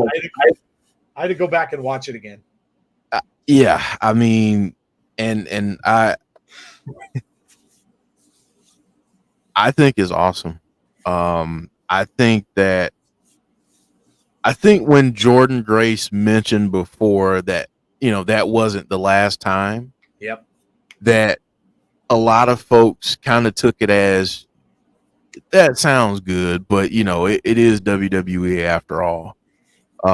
And they tend to not follow up on certain things and certain things. And then we get this. And this was I hadn't seen any rumblings or anything about it. Nope. So this was awesome. And Conrad, maybe we'll get that video package next week before her match on NXT. Because again, and I think that is a great point. I think there are people who watch NXT who don't watch Raw or SmackDown or watch the main event, quote unquote, PLEs. So maybe they didn't see Jordan Grace at the Rumble. Yep. And I think that's a good point. NXT should do something to introduce her to the NXT faithful and, let them know just in case this is who Jordan Grace is. This is what she's about. You brought this other guy up, and I think this is interesting, Joe, because what's interesting about this is the question that I have, unless this has been reported, and I apologize if I haven't seen this, but is he signed to NXT or is he signed to TNA? I think he is signed to NXT, Jeff. I think I can't remember who I saw that said it was reported that it was, but I'm pretty sure I'm going to go back on our Twitter a little bit, but I'm pretty sure I did share it. It came from someone, but let me see here. Oh, by the way, I have hold on. I have a picture of here you go. A picture of Jordan and Shawn Michaels. But yeah, I think it was. Oh, here. Congratulations to official ego. Ethan Page just debuted in WWE NXT. I think I saw that it was reported that maybe not. Maybe I'm wrong. I thought I had a little thing that said it was something. You know what, Jeff? Listen, if it wasn't, Joe Shipley said yes, he is signed to NXT, and so did John G. So I guess you got a few people saying it. Yeah, I guess he definitely is signed there. But either way, Jeff, even looking forward to what could be, right? And if they are doing this, Jeff, my God, can you imagine if it was Ethan against Josh? Right. Like, come on, the two tag team partners that would go up against one. I mean, yeah, I don't know. He's Conrad said he didn't sign a deal, but he's fronting.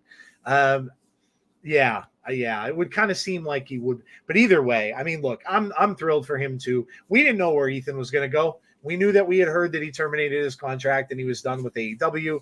Had some things going on his own. I know he was doing his own little wrestling. He had a wrestling school or a wrestling. I don't remember what exactly it is. But this is an amazing moment for him.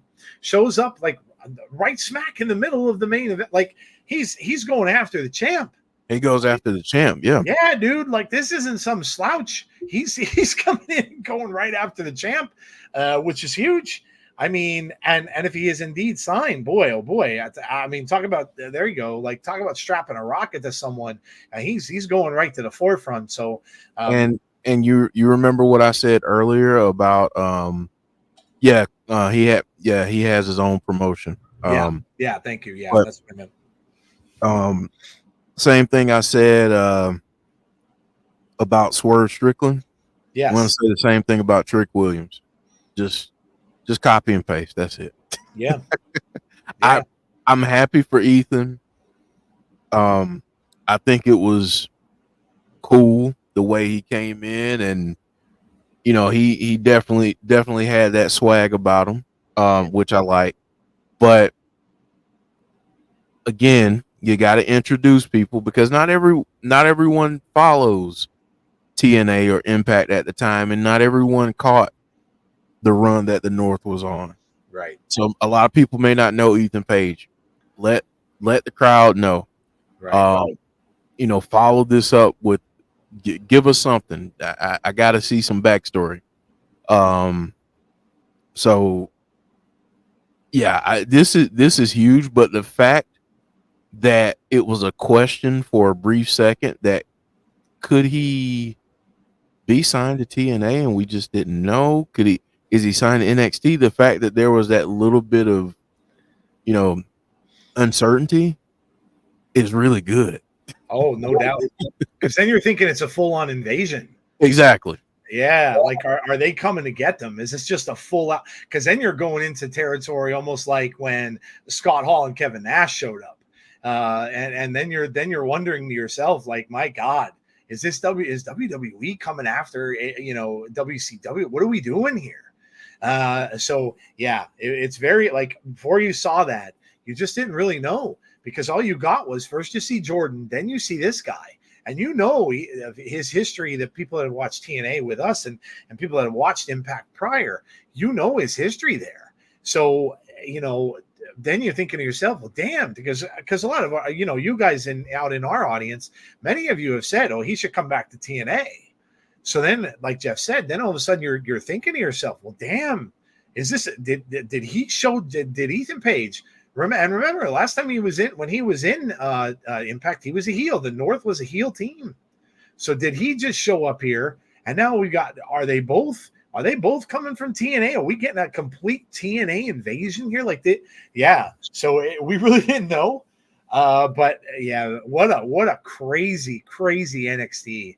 I went back and watched the entire show, and like I said, I don't usually watch, but oh my gosh, had to be one of the craziest NXT shows I've seen in forever. And I'll be damned now if I'm not going to watch because now I got to see what the hell's going on. And Jordan, of course, is wrestling on there this week. So I'm definitely going to be tuning in for that on Tuesdays now to see exactly what's going on here, because now I want more. I want to find out more about this. I want to know what's going to happen. I'm guessing in Jordan's match, we could see her get attacked by Roxanne maybe and lead to some more stuff with that going on. But who the hell knows now? And we're going to get into this a little bit more soon when we pick stuff. But who knows where this is going? Do some people then see Jordan get attacked and then there's somebody else that comes out to support her from TNA? Like, where is this going to go?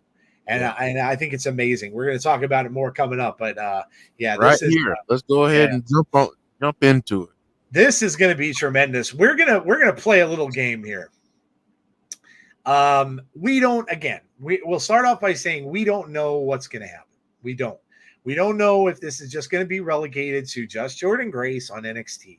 It very well could be. So let's just preface it by saying that. Don't get your hopes way up, thinking that this is definitely something that's going to happen. However, being the fact that a lot of them are saying, and look, I can tell you this too, if you didn't see the Jordynne Grace interview, you know who was one of the people talking to her? Tommy Dreamer. Tommy Dreamer is still working for TNA. And Tommy Dreamer was very quiet about certain things when they were talking. Very careful not to say anything. So I kind of wonder, not really sure why, Tommy would have to be so quiet, but I don't know. But anyway, we're gonna play a little game here of fantasy booking. We're gonna book a potential NXT TNA crossover. So again, like Jeff said, we want some audience participation. We got a big audience, man. We got 150 people out there. This is huge for the channel, for this show. Like I don't know if this could be a record here. I don't know if we've ever had this many people watching, but anyway. Thank all of you, by the way. Yeah. And while I'm right here, Joe, while we're talking about this, we might as well do this too. Yes. If you are new to the channel, first of all, welcome. I do see some new names out there. Please make sure you subscribe to the channel if you haven't done so already. We're going to be back here. Like I said, we've got that new show coming, Fireflies Forever. We've got our TNA Weekly Wrestling, which is only going to, like Jeff said, come on that bandwagon, baby. We've got enough room. We've got that happening every single Thursday night. We've got all their pay-per-views as well. And then, of course, we have this Sunday show every week also. So, yeah, make sure you're liking the video, you subscribe to the channel, and all that good stuff. Absolutely, please. So, let's get started here. We're going to book a TNA versus NXT pay-per-view, baby. You want me to throw out some ground rules, Joe? Yes, do so. All right. So we're going to book 6 matches, okay? We're going to be equal here. We're going to be 3 men's matches, 3 women's matches. All right. That's it. Have fun. Let's do it. There you go. Now listen. I just got done telling you guys I don't watch a lot of NXT, so Jeff. You know what I'm gonna do actually with this segment? I'm gonna have you go. I'm gonna go out to the chat and I'm gonna have the chat pick some stuff for me. Okay. I'm gonna read some of those off and I'll pick some stuff from the chat if that's cool with you. Yeah. Oh yeah, that's fine. Okay. Good, because like I said, I have not watched. I just admitted I don't watch a lot of NXT. I got to get back into it now, so I'm gonna need some people's help out there. So chat, give me some stuff. I'm gonna pick some stuff right directly from you as to what I'm gonna pick as my matchup of the people that are talking about matchups out there. So Jeff, start us off. Who do you got first, man? All right. So I'm gonna go with a knockouts match first. Okay. I'm gonna go with Lola Vice versus Tasha Steelz. That's my first match. I'm gonna go. Let's see. James Grant, I like that. Tatum and Killer Kelly, I like that. But I'm gonna switch out Killer Kelly and say Masha. And then, I mean, we already got the other match that I wanted, so that's kind of cheating. But that's my third.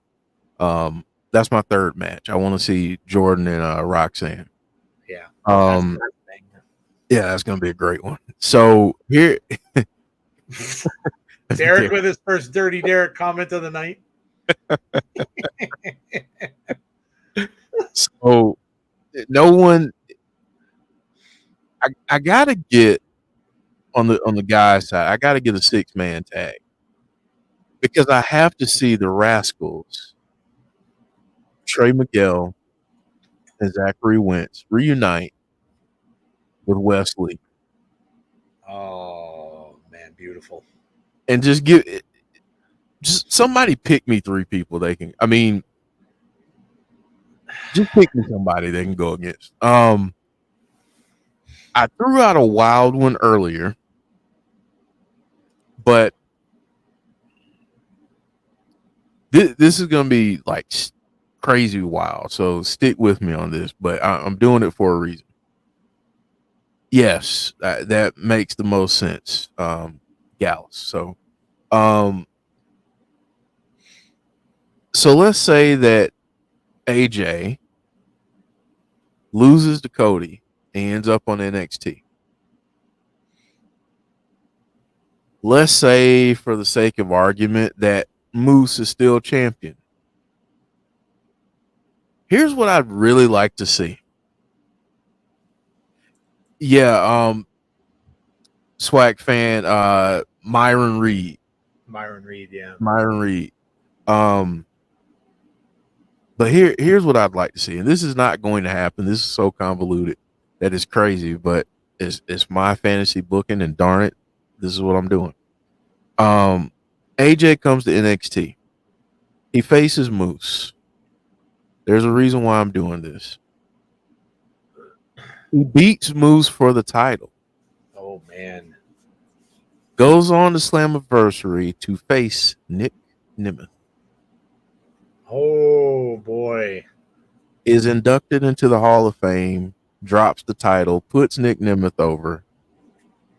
You get your book in there with AJ Styles. And let's see. I want to see Sami Callihan and Joe Gacy. Oh. That would be insane, dude. By the way, Sammy and Gresham's match this past week. Oh my God. My goodness. Oh my God, dude. I'm so happy Sammy's back. Yeah, man, it's so good. Yeah. All right. Let me see what people have here. This is crazy stuff. We have, all right, let me go right back to the thing. Killer Kelly versus Tatum, said John G. Battle of the Rascals, Wesley versus Trey Miguel. Wesley versus Zach Wenzel. I'll take Wesley versus Myron Reed. Josh Alexander versus Trick Williams is one of my fantasy booking ideas, says James Grant. Josh Alexander versus anybody. We have Jordan Grace versus Jade Cargill versus Bianca Belair in a three-way. Now we're talking WWE roster, which is fine. Team Dreamer Knockouts versus Team HBK Heartbreakers. Oh my gosh, could you imagine? The battle for who we think. You know what's great about this? Jordan was talking about this on her interview, and Tommy was talking about this too with LaGreca. Both of them were saying that now, and I don't know where this all came from, because, and I guess it could be just because of the fact that I don't watch as much NXT, and you guys could tell me what you think about this. Both of them, along with Jordan, had said that they both feel that the Knockouts division in NXT and in TNA are the best two in the business. Now, I guess that's, that's everybody's opinion, and everybody's going to have a different opinion about that. But that's what they were saying. Now, of course, they could be a little jaded. It's Tommy works for TNA, so. But I don't know. You guys, let me know what you think of that comment. I was kind of taken aback by that because I really didn't think of it. We always talk up TNA, but because we don't watch a lot of NXT, I never really saw that was really the case, and their women were so good. But look, I mean, just look by the fact that some the people who came up recently to the roster that are from NXT that are already like Valkyria got to she almost got to the main event. Like she almost won the whole damn thing. So in Queen of the Ring, right? So I mean that's pretty good. Let's see, we have Tatum Paxley versus Rosemary.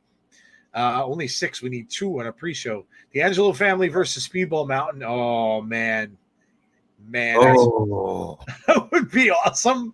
Gallus versus the Rascals. Trick versus Josh. Moose versus Oba. Tatum versus Killer Kelly. Roxanne versus Jordan Grace. Rosemary versus Sol Ruka. I don't watch much NXT either. John G says, I'll give you 2. My women matchups, Jordan Grace versus Lola Vice. And then, of course, you get Derek's comment. SDL versus Roxanne. Lola versus Masha. Chris says Nick Nemeth versus Trick. Man. Man, Amazing, right? Coming back to his old home stomping grounds. PCO versus Braun Jordan. PCO, can you imagine PCO against Braun Strowman? Oh my God. man. Imagine that. Rhea and Moose. Masha and Killer Kelly versus Lola and Shayna. Dirty Derek is still in the house, folks. Lola Vice versus Jordan at Against All Odds PLE. Natalia versus Jordan Grace at Slammiversary. Roxanne Perez versus Masha Slamovich at Bound for Glory. I got a question. Is TNA still on YouTube? Yes, they are still on YouTube. It's Yeah. I'm sorry. Go ahead, Joe. no, it's okay. So they're down to just the 99-cent membership. And all you can get now on there, Terrence, is the weekly show. For the membership. You are not getting the PLEs anymore. So they used to show the PLEs, like some of them, the lower ones, on there. You will not get them there anymore. You now must get the app if you want to get the lower end pay-per-views. So a little bit of a change there that they just recently did. That was announced actually by the director of Authority. Announced that on their Twitter page. So Gallus, Rascals versus Gallus. Gallus was teasing it. Rascals versus the Angelo family. Roxanne Perez versus Mickey James and Masha Slamovich versus Lash Legend. AJ versus Josh. Ace Austin and Chris Bay versus the Good Brothers. Oh my gosh, imagine. And they've been on NXT lately. So let's see. Eddie Edwards and Brian Myers versus anyone. Sammy versus Gresham was insane. Yes, it really was. Uncle Howdy versus PCO versus Sammy Kelly. That would be a nightmare match. Insane. Trick Williams versus Moose at Slammiversary. Ethan Page versus Josh Alexander at Bound for Glory. AJ Styles versus Leon Slater at Hard to Kill. Hammerstone versus Braun Breaker, says Norris. Braun's already on the main roster, but damn. Give me that. Damn, would that be a banger. Ali versus Cedric, Moose versus Trick, Josh versus AJ Styles, Jordan Grace versus Roxanne, Team Dreamer Knockouts versus HBK Heartbreakers, Masha Slamovich versus Natalia. Ooh, Masha and Natalia. I told Conrad whatever he's charging for that, I'm paying it because I like that, dude. I like that. Crazy Steve for the North American title. HBK said there will be more surprises coming in the future. I just want Joe Hendry versus Dominic Mysterio. Oh my God, Barry Monkey. It has to be somebody that Hendry can do a song for. Oh my God. You want to endear him even more to all the fans in the world than he already is? Have him make a song about Dominic. Oh, priceless. Absolutely priceless. For the women, Tasha versus Fallon Henley, Thea Hale versus Jody Threat, and Zaya Brookside versus Tatum. Give EPW the pencil hashtags. Yes. Alexa Bliss and Nikki Cross versus. Oh my God! Could you imagine that? Could you imagine if Alexa and Nikki both part of the Howdy thing and they fight Decay? Oh my! Sign me up. Joe might faint. I might die. I might just pass out in the chair. Unbelievable. Conrad Masha versus NXT Natalia. Yes. Now for the men. Joe Gacy versus Sammy. Wesley versus Matt Cardona. And Josh Alexander versus Charlie Demp. Charlie Dempsey. Charlie Essie. Is that what it is? Charlie Essie? Charlie Dempsey. Charlie, okay. MC Demp. Okay. Mello versus Chris Bay. Oh my God. Mello and Chris Bay. Steve Macklin versus who? That's the thing. Like, somebody brought up Obafemi. Like, that match would be crazy. Sign me up. Gunther versus Macklin. Macklin versus Obafemi. There you go. Masha versus Natty. Wesley versus Trey Miguel. Gigi versus Rosemary. Noam Dar versus Joe Hendry. Trick versus Moose. Jordan versus Roxanne. And Tony D versus Eddie Edwards. Additional match for the Lexus King versus Speedball. Oh my God. Axiom plus Nathan F versus ABC. PCO versus Joe Gacy. Hammerstone versus Tony D'Angelo. Good Lord. Jake something versus Dijak. Oh, dude. Yeah, there you go. Oh my God. Hammerstone versus Trick and Josh versus Josh. Josh and Josh. Macklin versus Obafemi 100%. Rhino versus Braun. Oh man. ABC versus who knows? Macklin versus Priest. Eric Young versus Cody Rhodes. We're getting into the WWE part of it now. Yeah. R Truth and Joe Hendry segment. Could you imagine the two of them doing this? Oh Man. my God. Oh, me versus the women's division, says Derek. I believe in Joe. So many people believe Joe Hendry is really rocketing up, man. He's gonna need a title shot. I told that to Jeff. He's gonna need to be in the title picture, I think. He's really rocketing up. It's crazy. It's crazy. Tony D and the family versus the system. Jake something versus I know that's insane. That's just insane. Y'all are throwing out some great cards here, by the way. Good matches, bonkers and bonus baby. Oh my God, that was amazing. That's true. Who knows if it's going to happen, guys? Honestly, we don't know. And like I was saying, this could all be just a Jordan thing for now. But I will say, Jordan has impressed a lot of people. Shawn Michaels, of course, being one, has said had nothing but awesome things to say about her. And a lot of times, all it takes, guys, is an ambassador. All it takes is someone to light a fire. And then all of a sudden, you got Shawn Michaels getting in Triple H's ear, being like, yo, man, I think we've got something here. Yeah. I think we could break down a wall here. And I think we've got something here that we could do. And they already did say, they confirmed that there will be indeed NXT people showing up at TNA events. They did say that. So we don't know what that means. We don't know when it's going to be or who it's going to be, but they did say that they will be showing up at TNA events. So Terrence says it was fun. Yeah, really, really fun. I agree. It was Jeff's idea. Loved it. Absolutely loved it. It was a lot of fun. So, yeah, this is just great stuff, man. I am loving this. I can't wait to watch NXT on Tuesday and see what's going to happen. And with Jordan, I would imagine she may get attacked. And we'll see how that goes. But I love this. I'm in 100%. I love it. I absolutely love it. Yeah. Good stuff. Good stuff. All right. Well, it's time for a little bit of sell or no sell, and I'll go ahead and tell you folks we're only doing one topic, and then you'll choose the second. So start thinking about your topics for sell or no sell, and we will get to those shortly. But Joe, what do you say? Sell or no sell? Let's go. All right. Yeah, here we go, guys. You know the drill. It's a sell or no sell. You are going to pick what you think is the correct answer. In the chat, let us know whether you sell or no sell a topic.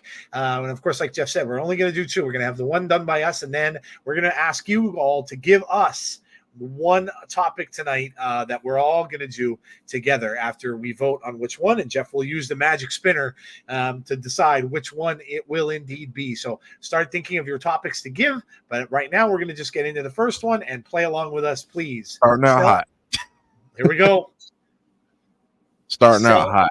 We are starting hot here. Topic number one. The bloodline story. Go ahead, Joseph. You know what, Jeff? We're gonna. I'm gonna let you go first. Most of the time, you're reading. I'm going first. We're gonna switch it around.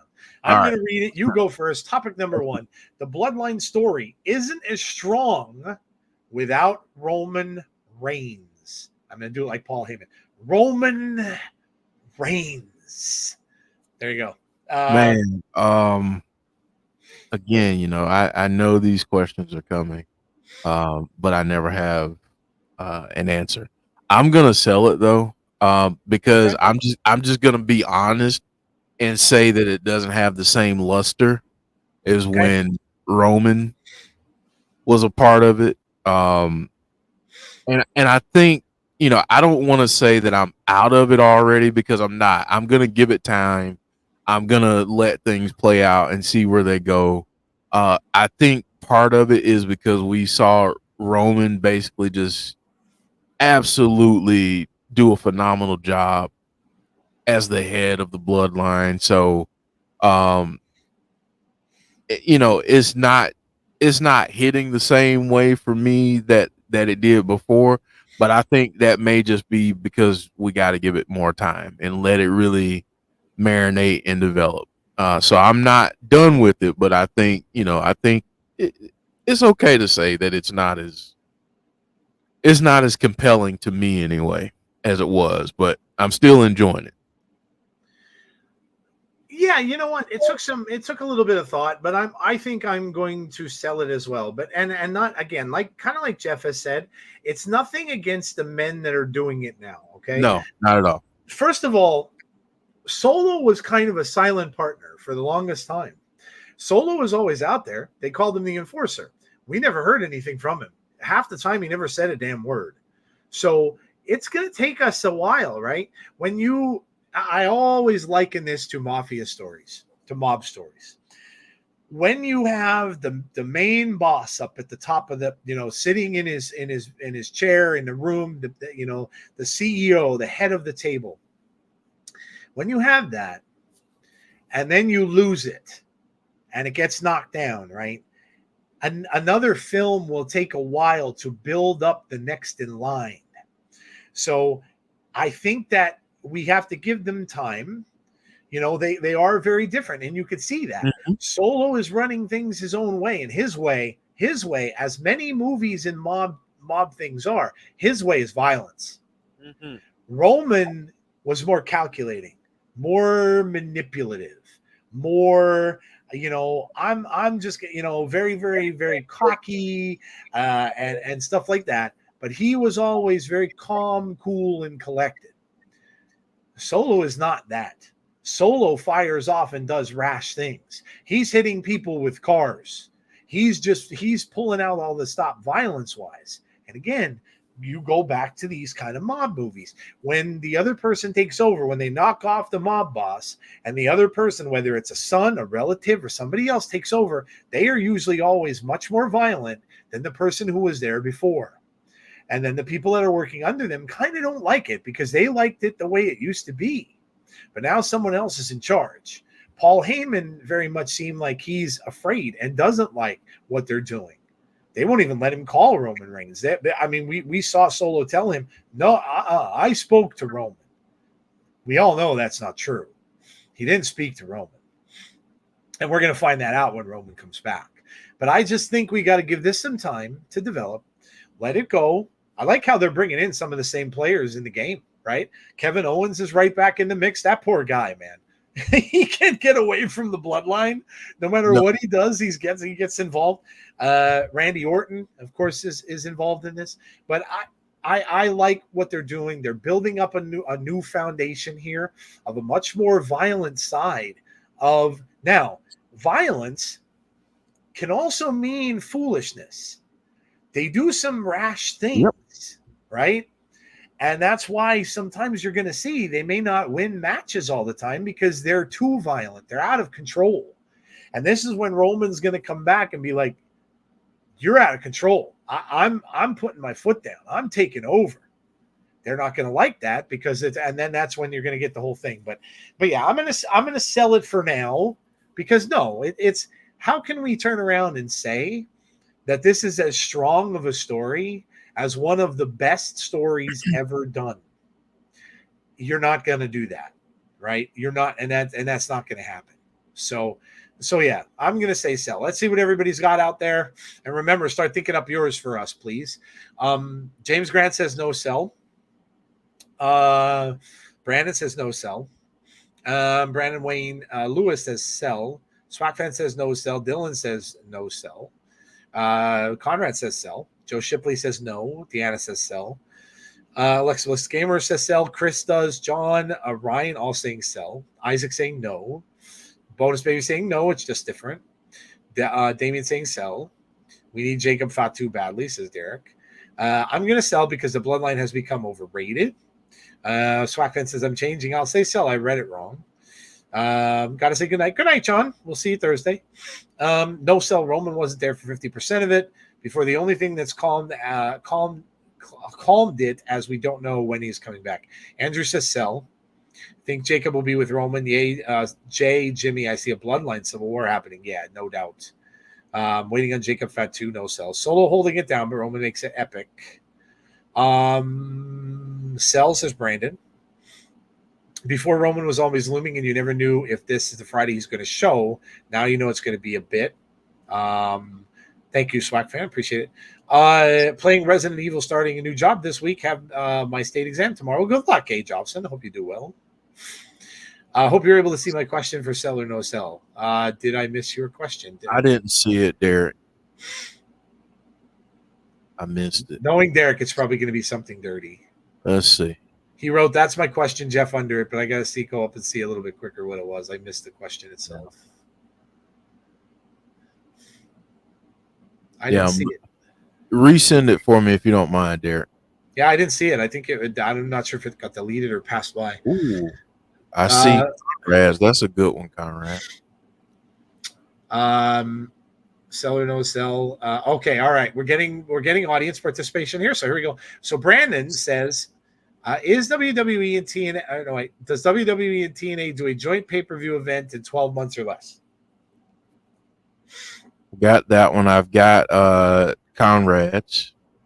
Did AEW move too soon on Swerve Strickland versus Will Ospreay? Okay. Okay. Question is, does this TNA and NXT relationship lead to long-term business? Okay. We need some more, guys. Come on, keep them going. Keep them going. Could be anything except nasty stuff that Derek just said. Keep the nasty stuff to other days. Keep them going. We need more. Other days and other conversations. We got 1, 2, 3, 4, 5. We need 5 more. Come on, guys. I need 5 more questions. Let's go. Keep them coming. We got 156 people watching. We got to be able to get 5 questions. These are very similar. Does NXT and TNA have a PLE? Do we get TNA versus WWE War Games? Yeah, these are all kind of similar. Do we get a pay-per-view? Who will benefit most? That's not really a sell or no sell, though, James. That's kind of an answer. So let's say TNA will benefit most. Okay, yeah, we can make it into one. We can do that. There you go. And I got yours too, Clown, about Mance Warner and Effie. Let's see. Effie versus Mance Warner, the best fan for you this year so far. Okay. Who was Jordan Grace's opponent at Against All Odds? Isaac saying the Uncle Howdy stuff is dragging. So there you go. Yeah, I can just say Uncle Howdy story. Okay, got that one. So I need we got one from Chris. Priest turns on the rest of Judgment Day at Clash at the Castle. Okay, Priest turns. All right, one more. We need one more. Is up. There you go. That's a good one. Is Dom in on it with Liv Morgan? Ooh, that is good. Yeah. Yeah, that's a good one. The kiss never seen. All right. So Jeff's gonna spin the magic spinner. There it is. There it is. There's the magic spinner. Here we go. There it's spinning around. All right. So look at what it landed on. We got horrible handwriting. Did AEW move too soon on Swerve Strickland and Will Ospreay? Sell or no sell? That is the question. Wow. Okay. Well, there you go, guys. You can play along and answer that question. Did they move too soon on Swerve and Will Ospreay, which we talked about at the beginning of our show? So let us know in the chat what you think. Did they move too soon? It's a tough call.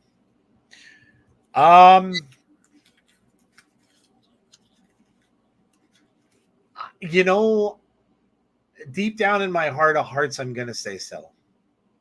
Because I kind of think I would have liked to have seen it at a different time. And maybe, I did say that I thought that this would be at a different event.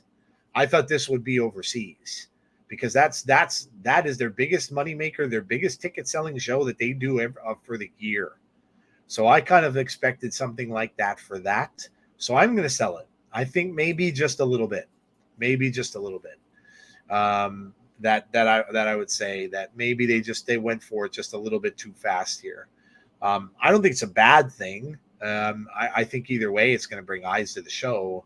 But if it were me, I would have had it be at the pay per view in England. So yeah, so I'm gonna sell it. I'm gonna sell it. What do you think, Jeff? So here's where I am with it. I can see it either way, and honestly, I've kind of been waffling it in my own brain, but I'm gonna say no sell for now. And the reason why I'm gonna say no sell is because I think AEW needs it.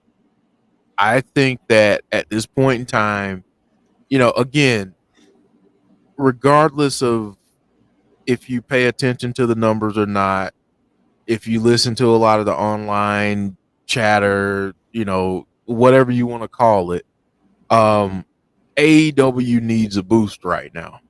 And I feel like this might be that boost that kind of gets them out of this funk that people perceive right now. And again, if you watch it and you enjoy it, I mean, I enjoy what I watch. So, I mean, again, it's fine. But I think in terms of something that's going to get people talking, and not only that, and Conrad brought this up again, but also you're trying to secure Right. Your media rights deal, your TV rights deal. Yeah.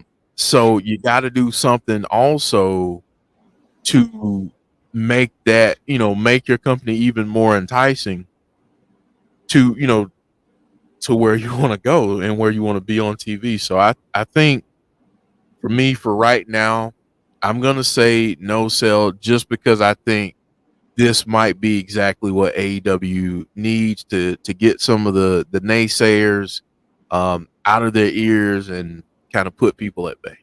Okay. Yeah, I can see that. Let's see what people are saying. Sell says Damien. Sell says James. Sell says Swack fan. Bonkers as well. Joe as well. If Swerve loses, then yes, says Derek. Sell says John. Sell should have waited until All In. Michael says that's a Jordan thing. Jordan going to be in a match at SummerSlam. No sell because of media rights for me, says Conrad. Ryan says sell. No sell, says Nathan, the wrestling guy. Brandon says sell. Chris says sell because if that plateaus too soon, we'll make things too bland. Sell because Will Ospreay wins at Wembley. It should have been me in Nick voice.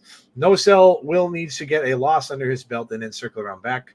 Met no sell. Isaac says sell. They're only doing it because of Wembley. I just hope they don't put the belt on Ospreay yet. Give Swerve a proper run. I'm selling pending on how AEW books this match. Not a bad thing, just too soon. Never mind, it's a forbidden door. Buy because unfortunately Swerve is transitional champion. Unfortunately, is getting Ron Simmons treatment. Could be a huge rematch at All In, even a 4-way with Swerve, Ospreay, MJF, and Hangman. That's true. DRO is here. Hello. Okay, there you go. All right. Well, that is the sell or no sell segment. We appreciate all of your participation as always. Thank you for joining in on that. And remember, people who mention other categories, they could always be used in a future show. So just remember that we keep those. So we could always use one down the road. All right. I do believe I don't erase the ones that are given. I keep them on my board. I write them down, and then as we're planning future shows, I like to pull from some of those sometimes. So you never know when your question is gonna be up there. Alicia has a quick question here. Who would you have as an opponent for WWE to fight Joe Hendry? Man, that's a good one. You know who I know who I'm going with, but only because I know the promos would be absolute freaking fire. The Miz. Oh. Those two on the mic battling each other on a microphone would be to die for, because the Miz is just so damn good on the mic. Yeah. and have him going up against Hendry. Could you imagine Hendry making music about the Miz? Oh, the things he could pull from that. Oh my God. Amazing. LA Knight's a good one. I like LA Knight too. That's a good one. I Andrew said Drew, which I initially thought. I'm gonna throw one that's completely out of left field at you, Joe. And I know I didn't get asked this question, but I'm gonna throw one out at you. What about Logan Paul? Oh my God. That's another great one. Yeah, dude. Look, him doing it again. All I could picture is him doing songs about Logan Paul and having, oh, yeah, the dude would be so good. Oh, man. Yeah, that would, so amazing. So amazing. Yeah, man. I love it. All great picks. Dominic Mysterio, Dylan already said they mentioned him earlier. Roman and imagine Roman and Hendry. Lord. Deanna says, "Oh my God, Joe Hendry would cook Miz." It would just be so amazing, like for him to pull stuff. Dom about the love triangle with Rhea and Liv. Yeah. That would be funny too. Yeah. If MJF was in WWE, I would love for Joe Hendry to face MJF. Oh my God, yeah, even the two of them going at it would be hysterical too. What a promo that would be. Oh, man, I love it. So good. Awesome. Well, guys, we are at that time of the show where we talk about this is going to be damn hard. Yeah, this is tough this week, man. This is tough. This is tough. We're at favorite moments of the week, and holy crap. I can go on and on. I can probably do 10. But we have to narrow it down to 3, and so do all of you. So play along with us. We're going to go and count down. We're going to go 3. We're going to go 2. We're going to go 1. Give us your favorite moments of the week, starting at number 3. Jeff, what's your number 3 favorite moment of the week? Man, again, not prepared, maybe overly prepared because this was a heck of a week. But I'm gonna put my number 3 with Ethan Page. Yeah. And I think he's very talented, and I think NXT is a great place for him to be. And I wish him the best. I really dug his run in Impact. As a part of the North, got into some of the other stuff he was doing, and more of the comedic stuff. Really love that. So yeah, I want to see the guy do well. They got him coming in right at the top of the card. So yeah, that's my number 3. It's a great one. Man, there was no way that I couldn't choose this. No way. With my background in supernatural wrestling and all that kind of stuff and loving all that, man, how could I not love a reunited Brood, dude? Oh, I was hoping. You guys all know when Edge did that, when he was doing that thing when he was in WWE, and it kind of looked like it was going to happen, and I was saying, oh my God, they have to have, they've got to have Gangrel come out, man. Gangrel's never did. And then I got it, right? I got it, and I was, it was so good. I feel so bad for Edge, right? Because of course he did. Yeah. I broke his tibia. He's going to be out for a while. But the match was just sick, and the fact that Derek shared it. I had to go back and watch it. I didn't watch the pay-per-view, but Derek shared it with me, and I had to go back and see. But I love classic stuff, man. The Brood was always one of my favorites. They were up there with me, with Christian, of course. Edge and Gangrel was just so great. And the only thing I missed, and look, it's a small thing. It's a small thing, but I missed the Brood theme, man. I missed that Brood theme. That wow. It's so 80s. But I missed it. But it was still good. The heavy metal's good too. Don't get me wrong. I think it was it Slayer? I think they were saying it was Slayer that was playing, which it could have been. But yeah, man, I loved it. I thought that was fantastic. What a great opponent for Edge to have in Aleister Black. as well. I thought that was really, really well done.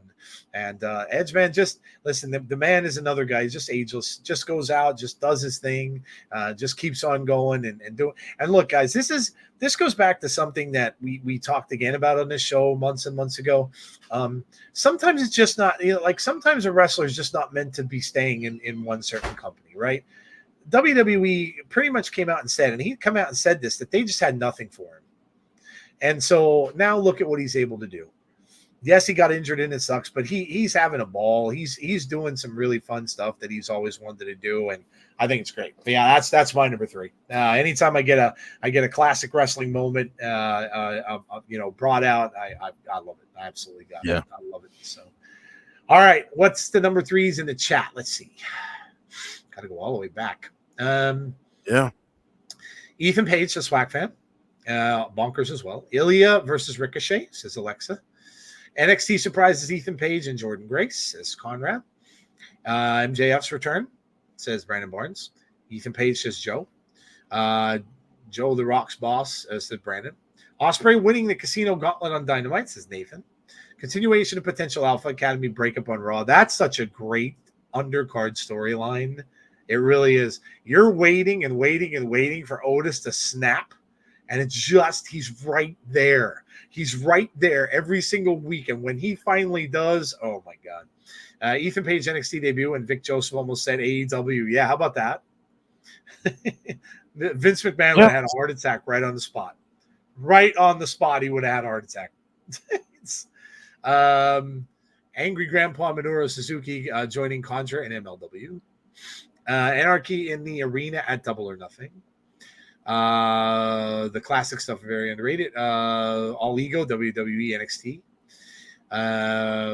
Ageless. Let's see what else we have here. Do we have any more 3s?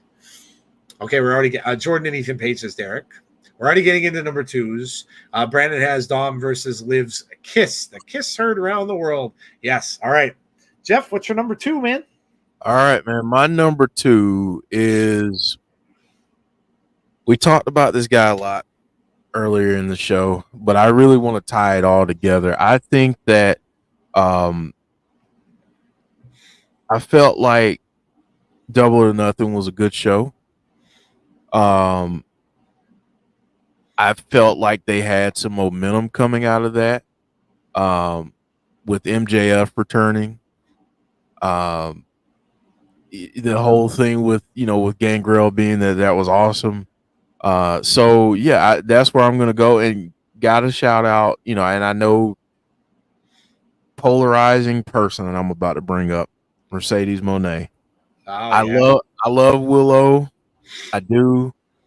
I wish she held on to the title longer as well, but shout out Mercedes Moné for winning the title, and that's my number 2. AEW, and I kind of feel like a momentum shift over the last week. That's my number 2.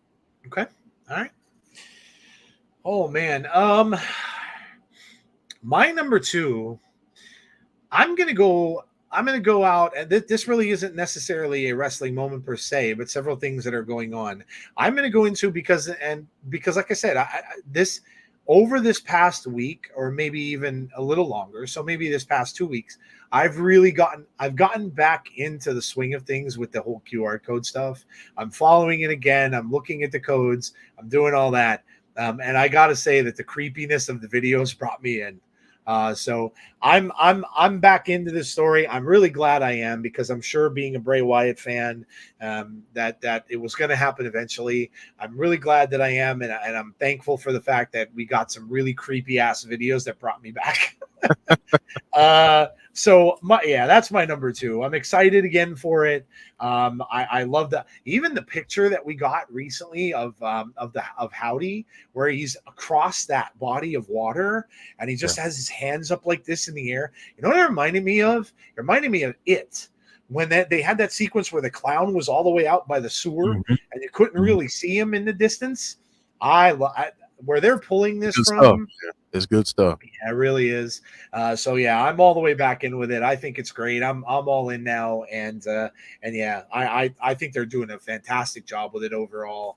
And I love it. You guys know what a big Bray Wyatt fan I am, and I miss him dearly and always will. But if all this stuff comes to fruition and Bo does a great job taking over with it, it's going to be a great remembrance and a tribute to Bray.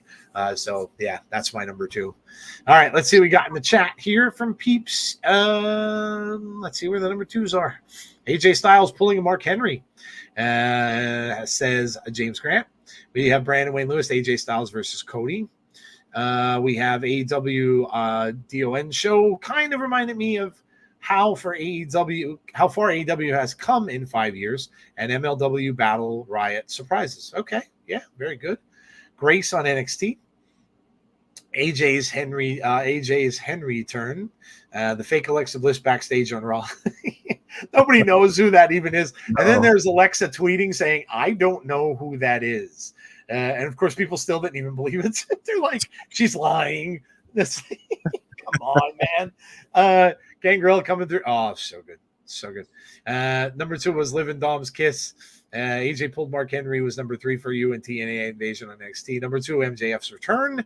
Jordan Gray showing up as your number 2. Double or Nothing as a whole. Jordan Grace and Ethan Page showing up on debuting on NXT. MJF's return, Anarchy in the Arena, Moxley versus Takashita, just Double or Nothing as a whole. Roxanne versus Jordan. Okay, now we're getting to some number 1s. All right, we're gonna get to our number 1s. Jeff, what's your number 1, dude? All right, so I think most of us are fans of wrestling. Otherwise, we wouldn't be here. Yep. Tonight. So, my number 1 is the fact that it looks like we're getting 2 companies working together to bring us some matches and moments and things that we didn't anticipate. And that's a win for wrestling fans. That is an absolute win for us because we're going to hopefully get to see some great matches that we didn't think we were going to get. Yeah. I didn't think we were going to get Jordan Grace and Roxanne for the title. I didn't see that coming. Supposedly Jordan Grace has a surprise opponent for Against All Odds. Hey, if it's someone from NXT, I'm down with that. Yep. What if it's Natalya? Yes. What if they have her? I mean, there's just so many different. Shayna Baszler. I mean, there's so many different possibilities. And then you get into all of the teases that all of the wrestlers seem to be, dropping. And it adds an excitement to wrestling that I think at times we get a little too serious about wrestling and we're all like, oh, well, this isn't going to happen. That's not going to happen. That's why tonight, that segment, it was just all about having fun. It's not about, maybe most of the stuff I said probably won't happen, and I'm okay with that.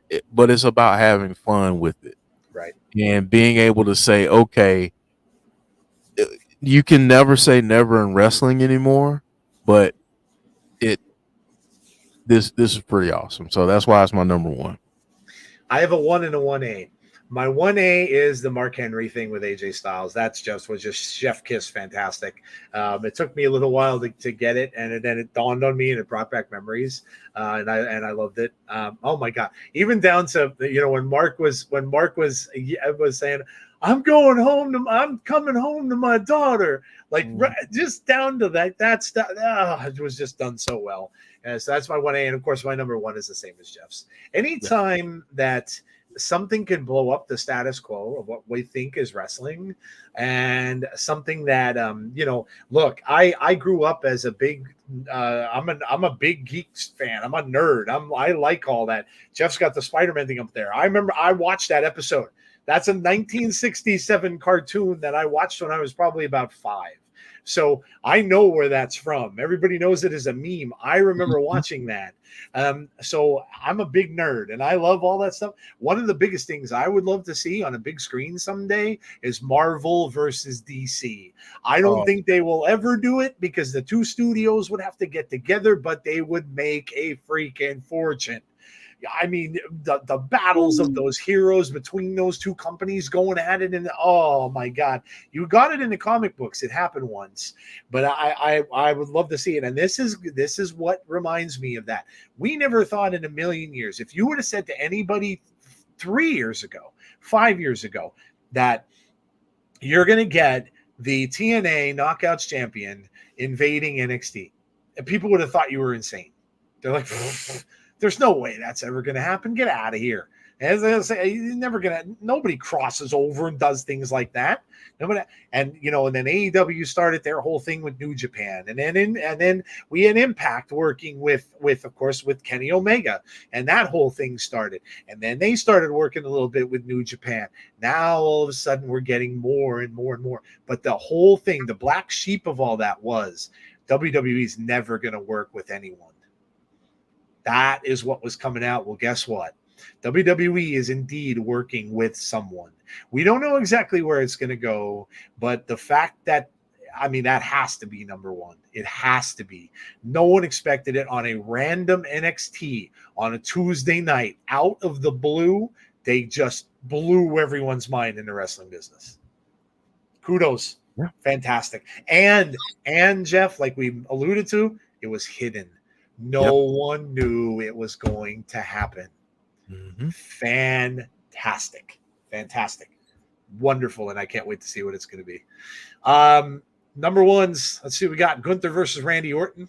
Jordan Grace in NXT. It's going to be a lot of people's. TNA Invasion on NXT. Liv and Dom's Kiss and AJ pulled the Mark Henry retirement. Jordan Grace showing up in NXT. Can't wait for Jordan versus Roxanne.